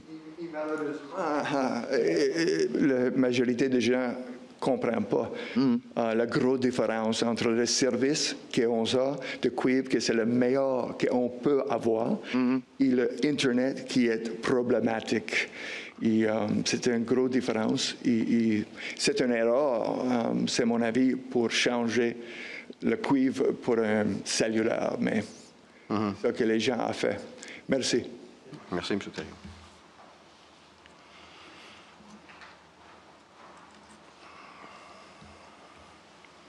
Oui. Bonsoir, Daniel Levasseur. Bonsoir, M. Un peu pour faire remarque avec monsieur dans son intervention que je trouve à point pour ce règlement-là. On sait que dernièrement, Rogers a eu un problème avec le 911, avec l'Internet, et plus de 911 pour les abonnés de Rogers. Donc, je trouve que son intervention a beaucoup de sens. Et en plus, je pense qu'on devrait exiger qu'on ait encore ce service-là, parce que moi, j'ai encore le téléphone dur, puis je vais rester avec mon téléphone dur. Ouais, moi aussi. Mais on pourrait... Je vais répéter ce que j'ai dit tantôt. La ville n'avait pas de choix. C'est pas. Mais peut-être que. Qui a été offert à la municipalité, vous allez avec le I, vous choisissez le cuivre. On s'en va là. Mais peut-être que ça reste pareil comme ça. Peut-être que ça ne change rien. Ça juste de s'informer pour répondre à M. Thériault. Peut-être de prendre des informations avec Bell. Est-ce que ça change de quoi? Ce que je comprends, c'est pour la tarification. Mais après ça, le service chez vous, là, il va peut-être continuer pareil sur le cuivre, là, comme c'était. Là. Parfait. Parce que dans le fond, je pense qu'il devrait bien plus avertir le citoyen. Vous avez une ligne dure, j'ai une ligne dure. À un moment donné, de recevoir sur mon compte bien là, c'est pas Bell, c'est Vidéotron, par exemple. Mais en tout cas, de dire, bien maintenant, ça sera plus accessible, exemple. Là. OK. Mais il faudrait qu'il avertisse quand même. C'est bien. 19. Oui. On a encore un contrat de vidange de valorisation des bouts des étangs aérés. 1 687 000. Est-ce qu'on vide des étangs aérés au complet ou on en fait juste le tiers encore? Bien, la dernière fois, on en faisait le tiers. Là, je pense qu'on a fait une bonne partie. Parce que là, c'est sûr que c'est pour 2022 à 2026, mais par contre, il me semble qu'on en retire quand même pas mal de tonnage. Bien, de mètres cubes, plutôt, je devrais dire. Je cherche le petit tableau. Effectivement, on fait des travaux, c'est des parties par année, là, donc c'est de 2022 à 2026, donc pour 5 ans. De ce que je comprends, puis je ne suis pas un spécialiste, je pourrais le vérifier, mais ce que je comprends, c'est qu'on en fait une partie à chaque année, mais est-ce que c'est la totale ou le quart ou le tiers? Il va falloir que je valide, je ne sais pas. D'accord. Le système de Viola, c'était l'analyse des eaux qu'ils font ou le traitement des eaux? On fait le traitement des eaux. Un pré-traitement avant pour l'envoyer aux étangs. s'en aille dans les étangs aérés. Okay. Ça travaille bien. Là. Ce qu'on sait, là, nous, à l'interne, ils nous ont dit que c'était très performant. Le 1 687 000, c'est par année ou bien pour les 5 ans? Les 5 ans. Les 5 ans. Pour les 5 ans? Oui. Parfait. Au numéro 23, des ingénieurs au service technique et d'environnement, on est rendu à combien? Il y a 2 ingénieurs. Bien, écoutez, moi, je vais penser. Il y a 2 ingénieurs puis il y a un ingénieur adjoint. Bien, parce que là, est-ce que Gérald, on le calcule comme ingénieur? Il est directeur, mais des gens qui travaillent plus sur le terrain. Il y a Guillaume Pascal. Dans le fond, il y a Gérald Tremblay, qui est le directeur du service, qui est un ingénieur de formation. Il y a Guillaume Fournier, qui est l'ingénieur qui va s'occuper plus des travaux d'infrastructure, d'aqueduc et d'égouts en sous-œuvre. Pascal Gamache, qui s'occupe ingénieur aussi, mais qui, lui, s'occupe plus des projets de bâtiments, des fois de ponts, de structures, etc. Et Rose Senneville, qui est la nouvelle, elle est plus là pour répondre à des critères de normes que le ministère nous impose de plus en plus, puis sur lesquels on doit répondre, puis présentement qu'on a pris du retard. Donc, effectivement, on va être avec 4 ingénieurs au service technique. Merci. Au numéro 26, demande à la MRC de Rivière-du-Loup de transmettre une demande d'aide financière au ministère de la Sécurité publique pour la formation de ses pompiers. Non, les pompiers de la ville de Rivière-du-Loup, parce que la MRC, il n'y a pas de pompiers là. Et pourquoi que c'est la MRC qui fait la demande au lieu de la ville de Rivière-du-Loup, que notre M. Berubin, notre directeur, ne fasse pas la demande? C'était des ententes de prévention. C'est-à-dire que le programme de formation du ministère, le ministère a choisi que les demandes devaient provenir de la MRC. Encore là, on n'a pas le choix. Nous, on envoie, on veut former tel nombre de pompiers pour chez nous, pour Rivière-du-Loup, puis il y en a peut-être à l'Île-Verte, puis les municipalités qu'on dessert. Mais il faut envoyer à la MRC, puis toutes les municipalités font ça. On nous envoie le nombre de pompiers qu'on veut former, sur quel programme on veut former, puis là, la MRC ramasse tout ça dans un seul fichier. Dans le fond, ce que je comprends, c'est que le ministère voulait avoir une demande par MRC. Mais on n'a pas le choix.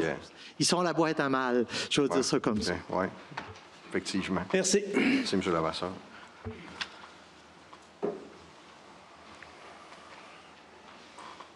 Bonsoir, membres du Conseil. Roger Drapeau. Bonsoir. OK. Pour intervenir suite aux 2 autres messieurs qui ont passé, là, sujet de Bell. Moi, quand vous dites, là, vous n'avez pas le choix, là, ça, je trouve que c'est pas correct. On a toujours le choix. Et puis, Bell, c'est sûr qu'elles sont seules, puis s'ils disent quelque chose, tout le monde suit, il n'y a pas de problème. Mais il me semble que les villes, il ne doit pas avoir les choses nous autres qui est organisé comme ça, là. Il me semble que les villes, ils pourraient s'organiser entre eux autres puis dire, Belle, on les on les oblige ou on les... Oui, tu sais, on prend rendez-vous et ainsi de suite, puis là, on s'organise pour argumenter, parce que c'est pas normal. Moi, j'ai une ligne sèche chez nous, et puis depuis, ça fait 60 et quelques années. Puis, si ça a manqué 2 fois, je suis pas sûr. Non, mais c'est ça. L'intervention de M. Thériault est pertinente, mais est-ce que c'est ça que ça veut dire? Nous on pense pas. Nous, ce que la direction explique, c'est que dans le fond, c'est pour permettre à Bell d'aller chercher directement la tarification. Mais est-ce qu'il change de technologie exactement? C'est ça qu'on va s'informer, je le sais pas. Tu sais, je pense... Puis s'il voudrait dire chez vous, M. Drapeau, à partir de telle date, on ne peut plus vous facturer le 911 parce que votre ligne est plus accessible au 911 ou qu'elle ne peut pas être identifiée de cette façon-là parce qu'on tombe plus dans l'Internet, bien là, tu sais, il y a aussi le jeu avec le client, là, tu sais. Mais nous, on va regarder de notre côté si vraiment ça a un impact. S'il change la technologie puis que chez vous, à partir de je ne sais pas quand, vous ne pourrez plus avoir ce service-là. C'est plus là-dessus qu'on va regarder. Puis, fait que si jamais c'est ça, bien, comme vous dites, peut-être qu'avec d'autres municipalités, avec l'UMQ, on pourra regarder parce que des personnes qui ont des lignes dures à la maison, il en reste encore, là. Tu sais, je ne sais pas c'est quoi le pourcentage, mais comme je disais, moi, je l'ai encore, puis je connais bien du monde dans ma famille qui l'ont aussi. Fait que, tant aussi longtemps, je pense que le service que les personnes vont l'avoir à domicile, bien, je pense que c'est important de le maintenir. Ouais. Mais après ça... Plus que le 911, c'est un service essentiel, là. Bien, c'est ça, là. On donnerait bien gros qu'ils arrêtent de donner le service sur les lignes dures. C'est juste que... Moi, je pense qu'ils évoluent dans leur technologie pour prévoir l'arrivée d'Internet, puis prévoir l'arrivée du cellulaire, etc. Mais on va le vérifier. Oh oui. Ça m'étonnerait bien gros que tu fasses ton 911 sur une ligne dure, puis ça ne marche plus. Là. Ça n'a pas beaucoup de sens dans mon esprit, mais on va le... Oh oui. Parce que je ne peux pas vous donner d'années, mais si vous vous souvenez, à un moment donné, ils voulaient enlever les téléphones à pulse. Là. Et le monde se sont révoltés, puis ils sont encore. On a la pulse, puis on a le tone. Ça fonctionne les deux. Quand on veut, on est capable. Oui, effectivement. Mais si personne ne parle, ça passe d'abord. C'est comme on dit à M. Thériault, c'est eux qu'on va regarder. C'est important de le savoir, et donc, c'est quoi l'impact, là? Ah oui. C'est un peu comme tout à l'heure aussi, on parlait de la passerelle, puis là, le CN nous obligeait là, à faire une passerelle parce qu'ils ne veulent plus que le monde traverse la voie ferrée, puis il va y avoir des amendes, puis tout ça. Mais pourquoi c'est pas eux autres qui le font, la traverse? À chaque municipalité, il y a des voies ferrées qui traversent le chemin, puis c'est le CN qui est fait, qui émet ses lumières et son système d'urgence, son système de traverse, là. Pour les traverses. Pourquoi ce ne serait pas la Ville qui ferait ça, là? Pas la Ville. Pourquoi ça serait le CN? S'ils veulent l'avoir, ils ont seulement qu'à le faire. Parce que, apparemment, quand vous avez dit qu'ils vous avaient obligé, puis écoute, plus c'était compliqué. Quand ils étaient assis sur la traque dans le bord de l'Ontario, là, il y a quelques années, là, que les trains ne passaient plus, là, la police du CN, ils n'ont pas été là. Parce qu'il y avait quelqu'un qui poussait l'affaire. Moi, c'est mon point de vue, monsieur, pour ça. Alors, sur la rue Amiotte. Mais là, on est-tu sur l'ordre du jour, là? Ah, c'est vrai, oui. Bien, je veux juste voir s'il y a des personnes sur l'ordre du jour, s'il y avait d'autres questions. Sinon, on peut tomber dans autre sujet. Non, bien, je peux revenir. Hein? Aviez-vous... c'est correct? OK. OK. Alors, je m'excuse, moi, j'avais oublié. C'est ça, tu sais... non, c'est correct. On va y aller, période de questions, là. Je permets là, le commentaire, puis un co-préambule, là. Mais la dernière fois, je me suis fait poivrer un peu. Ça a duré un préambule d'une demi-heure, là. Fait qu'on va essayer de raccourcir ça un petit peu, là. C'était pas normal non plus. OK. Sur la rue Amiotte, à partir de la rue Frontenac, à aller jusqu'aux allées du centre-ville, là, il y a une grosse crevasse dans le centre-rue. Ça fait, moi, en tout cas, ça doit faire au moins 2 ans qu'elle est là, puis elle ne s'améliore pas. Il va y avoir quelque chose de faire pour ça. Bien, moi, j'ai fait une requête en juillet, là, je ne sais pas où ce que c'est rendu. Mais j'ai fait une requête, là. C'est sûr que ça ne serait pas le bon timing d'aller faire ça, parce que déjà, les gens, avec la circulation Saint-Ludger, si on bloquerait l'artère, là, pour faire passer sur d'autres rues, là, c'est déjà compliqué de se promener dans ce secteur-là. C'est un peu compliqué, oui. Mais, tu sais, ça aurait dû être fait avant. Je comprends. Ouais. Ça devrait être... parce que j'avais des gens qui en moto ou à vélo, qui m'avaient fait la remarque, puis... Oh oui. Ça fait que... Maintenant, la rue Chouinard, la rue Delors sont sens unique sur le même sens. Oui. Le Chouinard était... Oui, elle s'en va vers... Saint-Louis, puis l'autre était dans le bas de la côte. Oui. Exemple, comme là, actuellement, là, quand on veut aller à Saint-François, ben là, il faut aller faire le tour par la rue Frontenac, OK? Oui. Si la rue Chouinard serait pas sens unique, si elle serait sur le bon côté, bien là, on pourrait traverser tout de suite et prendre la rue Laval et, tu sais, ça fait que... J'ai déjà parlé de ça ici. Ça fait quelques années. Et puis, on m'a dit que non, c'était dangereux, puis ainsi de suite. Moi, je n'ai jamais entendu dire qu'il y avait arrivé des accidents là. OK. Bon, c'est une bonne suggestion. Dire, est-ce qu'on pourrait avoir Chouinard, mettons, Est-Ouest, puis l'autre Ouest-Est, là? Exactement. J'ai manqué un bout. C'est la rue Chouinard, puis l'autre, c'est quoi? Dollard. Ils sont à sens unique sur le même côté. Dans le fond, c'est d'ouest en est, puis peut-être qu'il pourrait en avoir une qui serait de est en ouest plutôt que de ouest en est, là. Avant ça, on pouvait passer sur celle des appartements Saint-Louis, là. Oui. On ne peut plus, là. C'est résidentiel quasiment, puis on ne peut plus passer là, OK. Mais l'autre suite suivante, là, n'est pas résidentielle. Non. Normal. Fait que je me demande pourquoi est-ce qu'elle ne pourrait pas changer de côté. Bien, écoute, ça vaudrait peut-être une analyse. Tu sais, en commission de transport, effectivement. On en a une cette semaine. On va le mettre sur l'ordre du jour. C'est sûr qu'on n'aura pas de réponse là, mais on pourrait le mettre sur l'ordre du jour là, cette semaine. Là. Mercredi après-midi, on a une commission de transport. On va le soumettre à l'équipe qui est là. Ah oui. Il y aura une analyse qui sera faite, mais c'est sûr qu'on ne modifiera pas ça. Vous pourriez vous informer en même temps s'il y a eu bien des accidents avant ça, là. Bien, M. Lepage pourrait peut-être s'en rappeler. C'est sûr qu'il n'y en a pas à cause du sens de circulation, là, mais peut-être que s'il y avait l'autre sens, c'est quand ça monte la rue La Fontaine, on s'entend que c'est une zone de 40 km, mais il y en a qui montent pas mal plus vite que ça aussi. Ils ne sont pas supposés. Oui. D'accord. Mais on va regarder ça, M. Drapeau. Oui. OK. Donc, c'est pas mal tout. Je vous remercie. Merci bien. Bonsoir. Oui. Juste pour informer M. Drapeau, là. Roger, pour information, le CN n'a jamais demandé de faire une passerelle au-dessus de la traque. Les règlements sont faits par Transport Canada. Ça fait qu'à Saint-Pascal, dans le passé, la Ville avait demandé la klaxon de criard de l'engin. Oui. On a fait une demande à Transport Canada, ça a été accepté. Si quelqu'un se fait frapper à Saint-Pascal, CN n'est pas responsable. Ça fait que si mettez la clôture, vous voudrez, M. Bastille, je vous l'ai dit à l'Assemblée, mettez la hauteur, vous voudrez. Il y a toujours un imbécile qui va trouver une façon de couper les barreaux, passer par-dessus, puis après, il va venir se plaindre. OK. À la dernière Assemblée, on avait parlé à l'article 19 d'un emprunt au fonds de roulement pour financer les travaux. Oui, c'était des travaux de réfection de l'asphaltage de l'année passée, là, peux-tu? C'est ça? Je vois de mémoire. Non, ça, c'est la dernière Assemblée, 12 septembre 2022, M. Oui. À l'article 19, c'était emprunt au fonds de roulement pour financer divers travaux. Oui, puis les travaux d'asphaltage dans certaines rues ou... Bien, c'était la finition des travaux de l'été 2021. C'est ça? Oui, on avait refait le stationnement, là, ou le CLSC, puis c'est ça, le bout de la parcelle de la rue Saint-André. Il y avait différentes choses qui avaient été faites. Là. Dans le fond, les travaux, quand ils se sont complétés, on a fermé les chantiers, tout a été rentré, si tu veux, là, les comptes, puis c'est là qu'on l'a fait. Mais c'est entre autres avec les travaux de 2021, là, parce que ça a fini plus tard aussi, là. Le chantier de la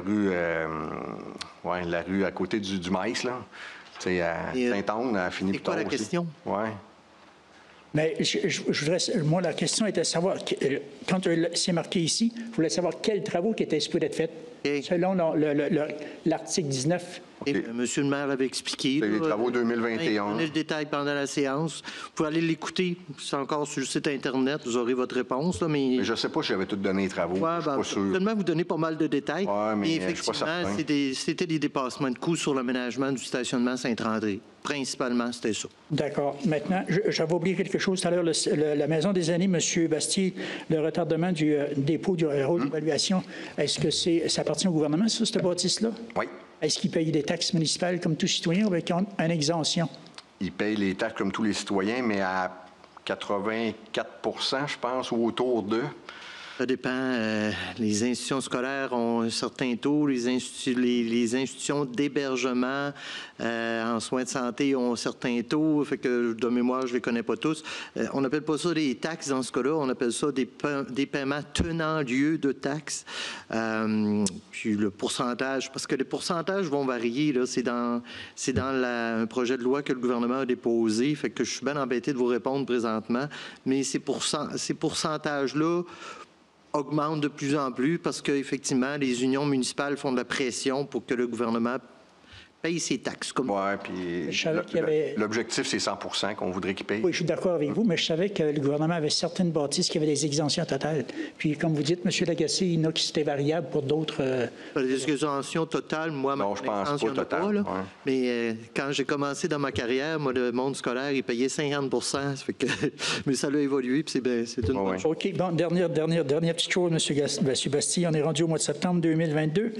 Mois de novembre l'année passée, on avait parlé de notre fameuse SEMER. Avez-vous vu le journal dernièrement? Oui. Doubler le tarif, qu'est-ce que vous en pensez?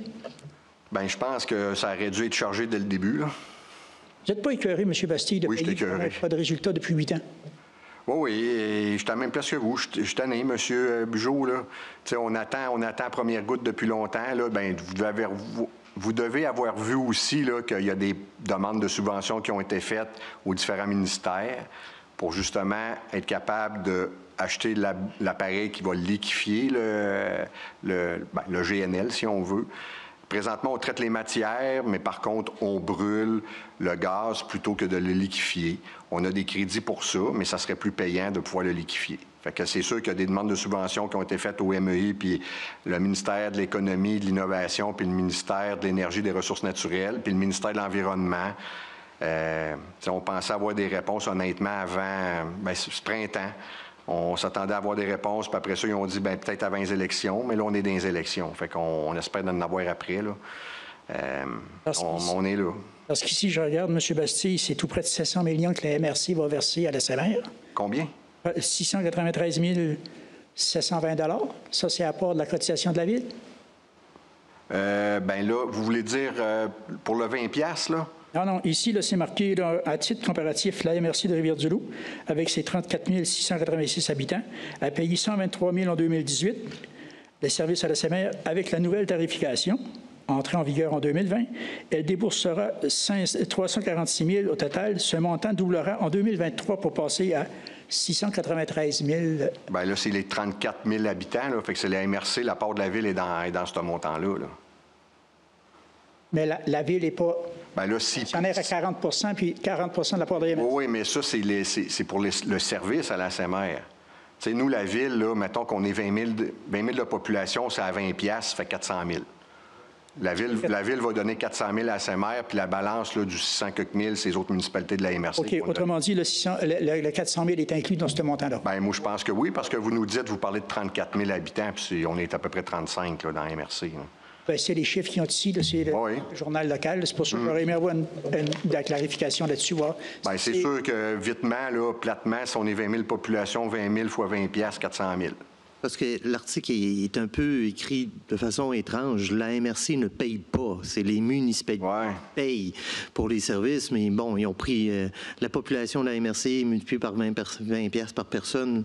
Globalement, ça fait ce montant-là. Mais la municipalité ne paye pas à la MRC qui repaye la SEMER après. On est facturé directement par la SEMER, chacune des municipalités, puis l'argent ne transige pas par la MRC pour aller à la SEMER. Non, moi, ce que j'avais compris dans le passé, M. Lagacé, c'est que la Ville fournissait un certain montant à la MRC annuellement. 1 million quelque chose, c'est possible? Non. On n'a jamais payé à la MRC, ça se paye à la SEMER directement. Puis on ne décaisse pas l'argent. On a fait un décaissement, là, écoute, c'est tout ce printemps, là, peut-être en février-mars, quelque chose du genre, on avait mis 180 000 là. Vous pouvez vous souvenir, là? Oui. On avait mis 180 000 puis la MRC aussi. Depuis que la création de la SEMER, c'est la seule fois que la Ville puis la MRC ont fait une avance de fonds à la SEMER. Le restant, là, c'est les revenus qu'ils reçoivent, c'est les municipalités qui payent pour l'utilisation des services. Présentement, on dessert à peu près un bassin de population d'à peu près 100 000. Tu as la MRC de Rivière-du-Loup, mais tu as dans la Matapédia, Métis, tu as les Basques, tu as le Kamouraska, puis là, on va traiter là, ce qui est industriel du Témiscouata. Fait que la MRC, la SEMER dessert à peu près 100 000 de population présentement. La Matapédia, ils n'ont pas décidé de faire du compost à Saint-Noël, ces places-là? Bien, en tout cas, nous, on reçoit encore de la matière, là, je me mets dessus. C'est la métisse qu'on reçoit. Métisse. La métisse, pas la Matapédia, mais la métisse, on reçoit les matières putricibles de la MRC de la métisse. OK, merci. Ça marche, M. Bugeaud. Bonsoir. Bonsoir. Michel Ouellet, 21 rue Saint-Louis. La dernière fois que je m'étais présenté au Conseil, c'était la séance du 4 juillet. Et j'avais à ce moment-là déposé un moratoire signé par 64 personnes concernant le projet Medway. Puis on se rappelle, le but du moratoire, c'était pas de s'opposer au projet. On questionnait l'emplacement du projet et un des éléments qu'on avançait aussi à ce moment-là, c'était quels sont les impacts. On se rappelle de ça. Oui, effectivement. Les impacts sur la circulation.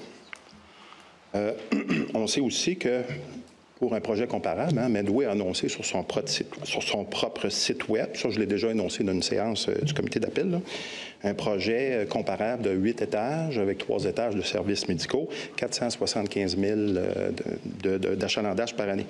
Tout ça pour dire que l'aspect circulation préoccupe beaucoup de monde. Et ici, ce soir, je parle aussi au nom de la nouvelle corporation Rivière-du-Loup en éveil, qui a eu son assemblée de fondation le 14 septembre. On est au-delà d'une trentaine de membres. Et ma question est la suivante. Est-ce que je pourrais me permettre une proposition? Oui. J'aimerais vous mentionner que la proposition que je m'apprête à vous faire, j'ai comme vérifié un petit peu sa recevabilité avec le conseiller de Saint-Patrice, M. Lepage, que j'ai rencontré ce matin avec M. Oui, bien c'est ça. On est tout au courant. On a reçu la documentation, là, mais je vous laisse en séance publique le dire officiellement. Là, mais, M. Bastille, c'est aimable à vous. Je vais tenter d'être concis. Alors, bien entendu, plusieurs citoyens se questionnent. Au-delà des gens qui avaient signé le moratoire, on sait que 80 personnes qui ont pris la peine de signer en voie recommandée à Maître Desjardins, 120 personnes qui ont fait le même geste pour le deuxième avis d'appel sur le 27, 29, 31, 33. On se rappelle de tout ça. Alors, ça touche beaucoup de monde. On a eu des questions tantôt sur le service d'ingénierie de la Ville. Bon, on est conscient que la Ville a ses propres ressources là, pour mener des études d'impact. Ce qu'on amène comme idée, par contre, c'est qu'un avis externe de quelqu'un qui serait neutre on pense que ça pourrait être pertinent dans un élément d'acceptabilité sociale. Bon, qu'est-ce que ça implique d'aller chercher un avis externe sur une étude de circulation dans un projet comme Medway? Bon, j'ai fait quelques vérifications, OK? Puis la première des choses, c'est un contrat selon l'information que j'ai obtenue, puis je pourrais déposer à Maître Desjardins l'information que j'ai là-dessus, qui appuie ce que je vous dis. C'est un dossier qui se fait en bas de 25 000 $. Donc là, l'idée, c'était plus de 25 000 c'est un appel d'offres et des délais. En bas de 25 000 c'est pas de délai. Et l'information que j'ai, c'est beaucoup en bas de 25 000 surtout en fonction des informations qui peuvent être fournies. L'autre élément, ça pourrait se faire en 6 à 8 semaines, donc c'est relativement rapide. Pourquoi faire une analyse d'impact comme ça? Probablement que, pas probablement, assurément, une neutralité viendrait contribuer à l'acceptabilité sociale du projet. Et pourquoi on dit une étude d'impact par une firme neutre, acceptabilité sociale? Le meilleur exemple que je peux vous donner, des citoyens qui sont informés, vous avez parlé de développement durable, j'aime ça, des citoyens qui sont informés, des citoyens qui sont au fait de ce qui va arriver, c'est plus facile de comprendre, c'est plus facile d'accepter la situation dans certains cas. Et j'ai à preuve la première séance, la séance du 22 août. OK? M. Landry lui-même a mentionné s'il y avait une consultation publique, style un référendum, puis qu'il y avait un appui unanime du projet, de la population au projet, par genre, vous n'êtes pas obligé de le faire. Vous n'êtes pas obligé de faire ça un référendum, vous avez pris le règlement pour le faire. Mais s'il y en avait un, c'est un exemple, on serait en situation d'acceptabilité sociale. Alors, c'est la même chose avec les études d'impact. Okay? C'est un peu ça l'idée.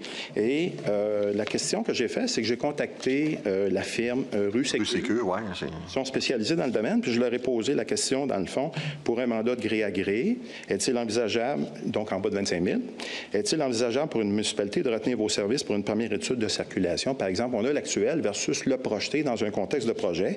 Si oui, quelle serait sa durée? Alors, j'ai eu la réponse de M. Paul Maquet, directeur de Rue Sécure. Il m'a répondu le 29 août. Une étude de circulation est possible à prix raisonnable, considérablement moins que 25 000.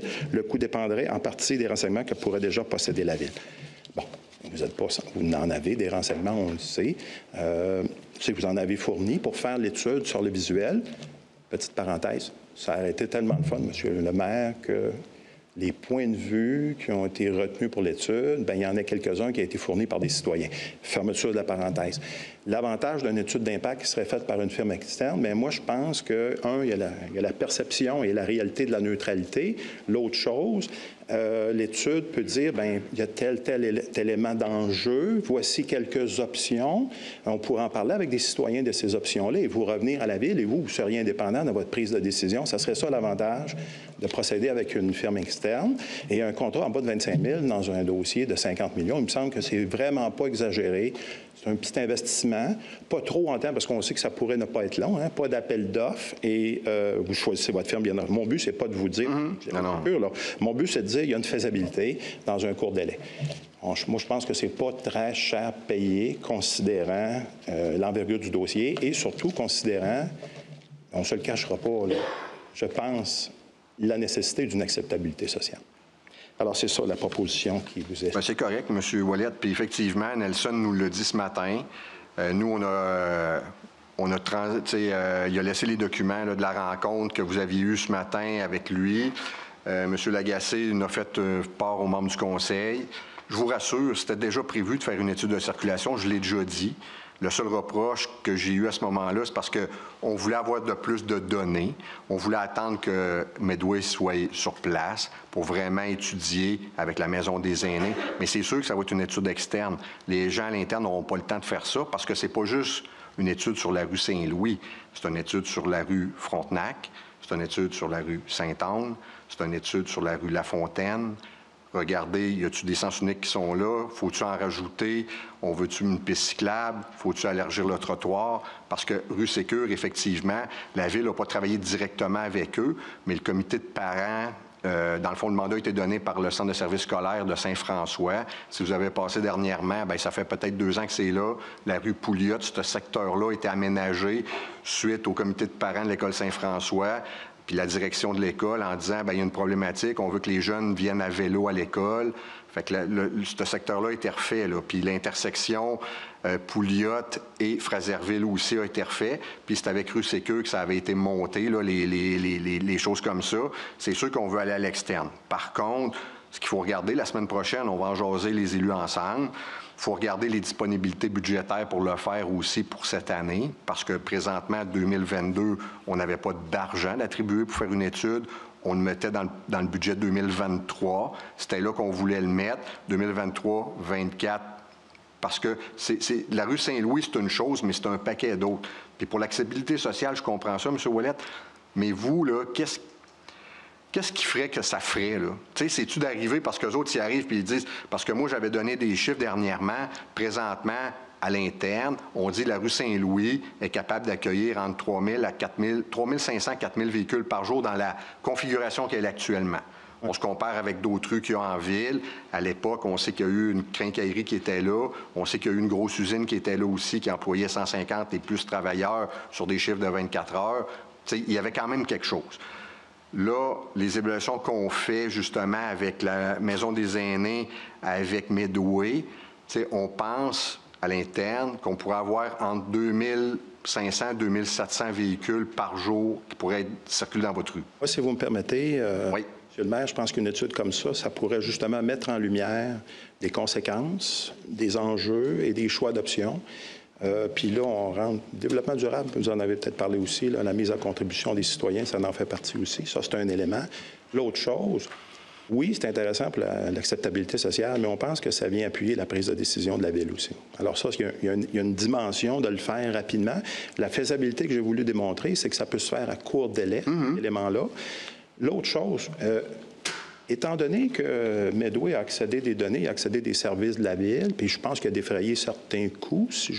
Oui, bien, je sais qu'il y a eu des données géomatiques qu'il a payées effectivement. Pourquoi pas faire financer une partie d'une étude comme ça par un promoteur qui s'apprête? Tu sais, si je veux dire, si c'était l'empêchement, c'était budgétaire, là, pourquoi pas mettre à contribution le promoteur pour aller chercher la neutralité d'une firme, puis de faire un pas important dans l'accessibilité sociale.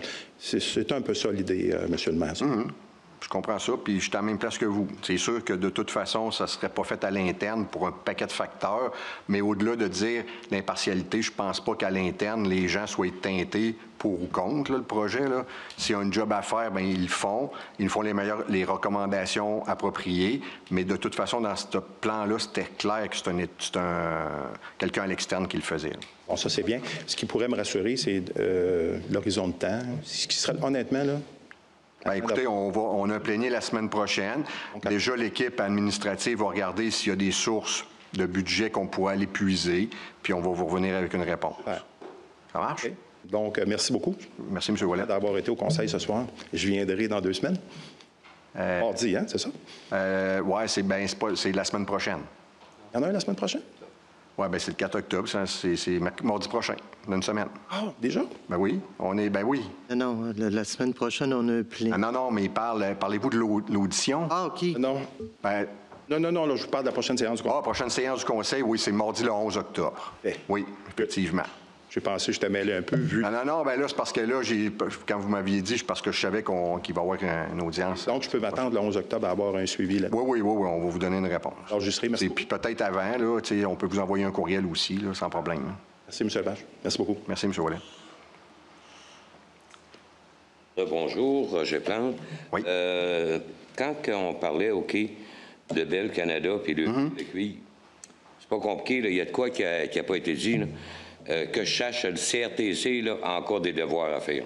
Oui. Fait que si on perd des services qu'on paye déjà, si la Ville demande au CRTC d'intervenir, ou la Ville, c'est où, c'est non, là, ou qui s'emballe, ou qui soit pogné pour perdre des services, ben là, faites appel au CRTC. C'est une bonne suggestion. Bon. Moi, je voudrais savoir où vous êtes rendu, M. le maire. Oui. Parce que au début de votre mandat de maire, vous avez dit, bien, écoutez, là, il faudrait bien avoir un petit rapport financier de ce maire. Fait que je ne sais pas si c'est encore dans vos mémoires et dans vos devoirs. Là. J'y pense à tous les semaines. Et tabarouette, ça fait déjà un bout là, que vous devez y penser. Effectivement. J'aime ça quand ça grouille plus que ça. Vous n'avez pas réussi à avoir pas un chiffre, rien. Bien, j'ai eu des chiffres des états financiers 2020. La problématique, c'est que je ne peux pas les divulguer publiquement. Oui. Écoutez, il y a encore vous qui siège à SEMER, M. Beaulieu. Oui. Est-ce que vous avez levé la main quand il a été question de passer de 15 piastres à 20 piastres? Oui. Avez-vous grimacé un peu ou que vous avez... Non, j'ai pas grimacé. Honnêtement, M. Plante, là, j'étais un de ceux qui disait que ça aurait dû être fait il y a longtemps. Parce que le déficit, il serait pas mal moins pire qu'il est là. Ça veut dire que si je vous comprends bien, là, je ne sais pas si M. Beaulieu est de la même opinion. Là. Oui. Vous êtes de la même opinion. Ça veut dire que ça serait... Vu qu'on n'a pas eu de subvention du gouvernement, là, ça veut dire qu'à l'heure actuelle, OK, à 15 piastres, on payait déjà en masse l'usine, là. Avec 5 piastres de plus, là, c'est nous autres qui va donner la subvention, ça continue de même. Ben non. Dans le fond, il y a de l'administration. Je veux dire, les frais d'exploitation courants, il y a des employés qui sont là. Mettons là, que ça coûte 2 millions à faire fonctionner, puis tu charges 1 million aux municipalités. Bien, ça veut dire que le million qui te manque, tu le creuses tout le temps. Puis le GNL va servir à payer les remboursements de la dette. On doit creuser à quelque part certain avec qu'est-ce qui sort de profit de cette usine-là, à part de l'argent qu'on met. Parce que quand on parle de 20 piastres, là, que M. Jo disait, c'est parce que là, on paye le 20 piastres, on va payer en 2023 le 20 piastres. Oui. Mais là, il y a la collecte qu'on paye à part de ça, là, qui est à part. J'espère que vous en souvenez. Là. Au niveau municipal, dans une petite municipalité... Bien, c'est sûr qu'on doit payer le camion qui passe. Là. Ben oui, nous autres, dans une petite municipalité, ça nous coûte 60 piastres par année.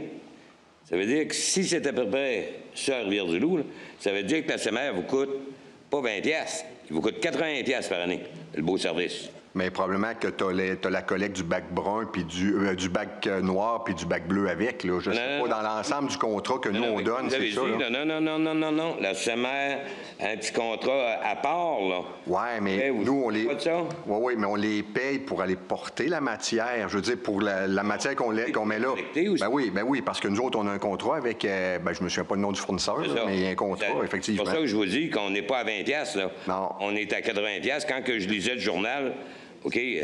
Mais 80 $, là, ça compte les frais de collecte pour nous autres, le bac bleu aussi. Écoutez, quand que M. le préfet vient sortir, on a un coût d'augmentation du coût de la vie de 35 %, c'est pour ça qu'on augmente de 15 à 20. Pas charrier un peu, là. Mais vous savez aussi, là... Vous réagissez pas à ça. À un moment donné... Écoutez, vous dites, mais tu sais, monsieur... on aider à payer la dette. Non, là, c'est pour payer les frais de fonctionnement. On veut pas... C'est parce que c'est un service... On ne sait pas, on n'a pas de chiffre. Dites pas des choses, vous n'avez pas le droit, vous, là. Non, mais écoutez... Je ne vais pas vous mettre dans le trouble. Non, mais... Juste une petite question. Oui, parce que, tu sais, l'enfouissement, on paye pour ça, là. Ça coûte comment, là, quand on enfouit? Effectivement, c'est 100 $ la tonne. Ça va coûter 20 $ par personne pour l'autorisation d'aller faire traiter nos matières putricibles à la SEMER. Quand les gens mettent des choses dans le bac vert pour aller dans le lieu d'enfouissement technique, de mémoire, c'est 96 $ la tonne. Donc, oui, on paye pour enfouir, oui, on paye pour la faire traiter, puis oui, on paye pour le centre de tri aussi. Mais là, laissez-moi terminer, s'il vous plaît, OK. Michel Lagacé nous dit toujours, mêlez pas la SEMER, c'est la SEMER. Oui. OK, vous mêlez les cartes, là. Peux-tu finir ma réponse, M. Plante, s'il vous plaît? Après ça, il y a le contrat de transport. Le contrat de transport va servir à la fois de transporter les bacs bruns, les bacs bleus, les bacs noirs. C'est un contrat qui est indépendant. Donc, dans le fond, il y a 4 choses qui viennent rentrer dans le traitement. M. Lagacé, le bac brun, on le paye à part. C'est la MRC qui a donné le contrat pour ramasser. Devait être au courant ou siéger là-dessus? Non, bien, nous autres, là, c'est la ville qui le paye, le bac brun. C'est le contrat qui ramasse nos bacs. C'est pas la MRC qui ramasse nos bacs. Oui, c'est la ville qui paye. Je ne sais pas comment c'est Saint-François, mais ici, c'est... En tout cas, je sais que nous autres, c'est supposé, en tout cas. Parce que ce qu'on souhaite... Une chose est certaine, on s'entend tout le monde, là, on paye en masse. On s'entend là-dessus? L'autre chose que je voudrais savoir, c'est que, moi, ça fait des années, écoutez... J'ai entendu Feu, le maire Morin, s'il nous parlait de ça. Jean Guillaume nous a parlé de ça. C'est quand j'ai vu Alfred Fortin et le chemin des Raymond. On a fait des travaux. Pourquoi qu'on n'a pas mis cette rue-là conforme? Là, il y en a, qui nous parlent de ça en temps d'élection. Là, on n'a pas d'élection, fait qu'on n'en parle pas. Mais pourquoi ça n'a pas été corrigé? Que c'est prouvé que c'est un coin dangereux. Ça va l'être, M. Plante. Je sais pas. Mais pourquoi ça n'a pas été fait là? Parce que celle-là qui a été faite sur le chemin des Raymonds, là, c'est vraiment une petite couche mince d'asphalte, là. Est-ce que le... Correction, pourquoi elle n'a pas été faite? Ben, écoute, il y a des terrains qui appartiennent pas à la ville. Il y a un jeu de négociation, mais c'est sûr que ça va être fait. Plus que 20 ans qu'on parle de ça. Oui, je le sais. C'est même pas dans le décor. Non, je le sais. Il doit y avoir des études à quelque part, certains, des vieux papiers, là. Non, on a parlé, écoutez, moi je suis rentré en 2013, puis en 2015, on en parlait aussi. Là. Puis avant ça. Mais tantôt, je pensais que vous alliez me dire que je n'étais pas au monde. Là. Non, pas à ce point-là, quand même. Dites-moi une chose. Là, je comprends pas, pantoute. J'essaye de comprendre. J'ai hâte de voir que vous allez me sortir. On va essayer. Au niveau du chemin des Raymonds, quand on passe, OK, la voie de contournement, OK, qui est sur le chemin des Raymonds, OK, le viaduc passe en tour, le chemin passe en tour. Oui. Vous me situez, là? Oui, on s'en allait vers Saint-Arsène. Ouais. On prend le chemin des Raymonds, on s'en va. Oui. Là, je ne sais pas c'est qui a pensé à ça. Si vous savez le nom, dites-nous-les, on va applaudir toute la gang. Allez voir ça, chose donne là. C'est que sur le chemin des Raymonds, là, ils ont fait, OK, on dirait un hausse de carreau, si vous voulez, là. Oui. Au milieu du chemin. Oui, bien. Au milieu du champ. Il va avoir, sur la rue, là. pas dans le champ. Hein, Chris, ça fait 3 semaines qu'ils sont là-dessus. Oui, c'est parce qu'il va... Une pelle sur... Il va avoir un îlot modérateur qui va être là. C'est que Un îlot modérateur? Ben, écoutez, c'est quand on arrive de Saint-Arsène, puis là, j'y vais, là, on roule peut-être 80 km/h, ça se peut-tu, ce secteur-là, puis on tombe 50. Hey, c'est bien... Mais lui, là, il est à l'entrée plus de la ville, là. Je veux dire, il est... Non. Hey! Hein? Non. Ouais, mais il y a... Rivière-du-Loup commence aussi où il Tourbier. Oui, je sais bien, là. Mais ce secteur-là est à 80 km/h, je pense. Expliquez-moi, là, le chemin des Ramonts est bien assez vieux à Rivière-du-Loup, là. Oui. Mais c'est parce que quand il y avait des gens qui restent après, là, vous dites le coraux, là, la vitesse, parce que les gens ils continuaient sur le lancer de 80 km/h. Là, ce qu'on va mettre... On peut pas, c'est assez rough. Ben, tu sais, on a fait des tests de vitesse, puis ça passe, là. Mais c'est qui a pensé à une affaire de même? On a-tu de l'argent à gaspiller? Bien, c'est demande... Ça a dû coûter 300-400 000, cette affaire-là. C'est de demande de citoyens qui nous ont demandé d'intervenir dans le secteur. On a essayé de baisser la vitesse. Les gens ne la respectent pas encore. Fait que là, on va mettre un panneau qui va indiquer vous entrez dans une zone de 50 km/h. Oui, mais la zone de 50, là, est bien plus vers Rivière-du-Loup. Oui, bien c'est... Là, elle n'est pas sur le viaduc. Ben là, je sais pas. Ça n'a pas de bon sens. Parce qu'André est allé virer. Oui, mais écoutez... Il y a un des conseillers qui a vu ça, là, où je parle dans le vide. Non. André, il est allé virer, là, puis on avait vu les plans. Comment vous avez trouvé ça, M. Beaulieu, là? Ordinaire ou extraordinaire? Il n'est pas fini. Ça n'a pas de bon sens. On peut s'attendre, que ça s'est fini, puis 2, là. Ah ben non, on n'a pas d'attente pour voir le coraux. Hey, réponds, M. Plante. Comment ça a coûté? Réponds. Comment ça a coûté par cœur, là? C'est dans l'ensemble des travaux 2022. Là, ça doit être... On roule dans les 500 000 les deux. 500 000? Oui, mais pas juste pour ça. Là. Les deux parties du chemin des Ramonts. Monsieur Plante, attends, on donne les réponses, s'il vous plaît. Dans les travaux qui sont faits là, effectivement, la limite tombe à 50 km/h lorsqu'on est à l'ouest du viaduc sur la route 191. Et effectivement, l'îlot modérateur a été présenté aux élus. Les élus l'ont approuvé et ça a été mis dans le budget, puis on est en train de le réaliser pour contrôler la circulation, pour assurer des règles de sécurité. Monsieur Lagacé, c'est pas question qu'ils l'ont approuvé, que c'est une sphère, que c'est logique aussi. Non, mais tu sais, je pourrais dire qu'on a parlé avec des citoyens. 500 000? Non, mais pas rien que ça, là. On a fait à peu près 400 mètres d'asphalte, plus ça. Ça va encore, là. Ça va se faire. Ben, ouais, ça va se faire, là. C'est le budget total. Puis je vous rassure, là, les citoyens à qui on a parlé dans le secteur, parce qu'ils se posaient la question, c'était quoi, ils sont contents de ça, ceux qui habitent là. Demanderait ça ou demanderait ça à celui-là qui va passer à la charrue là-dedans l'hiver. Ben, ça va être la largeur d'une rue, là. Ah ouais, la largeur d'une rue. Vous essayerez de contourner un trèfle, un coraux, avec une charrue, vous allez voir de la mesure. L'autre chose que je voudrais avoir une précision, oui. Au niveau des personnes âgées, quand on parle, OK, d'un plan, un PPU ou quoi que ce soit, quand on le fait à la dernière minute puis on présente ça aux citoyens, OK, c'est que, comme le dernier PPU qui s'est fait, là, OK, dans le centre-ville, là, vous avez un plus bel exemple. Vous avez des gens âgés, comme M. Landry, qui vient vous voir à 75 ans, il vient dire, si le PPU aurait été fait avant, il dit, j'aurais pas acheté sa rue Saint-Louis. C'est ça que ça sert, un plan d'urbanisme. Le fait dans le temps, parce que vous avez déjà dit publiquement, « Ah, non, c'est pas grave, on peut repousser ça dans le temps. » On demanderait ça à ceux qui restent à la rue Saint-Louis.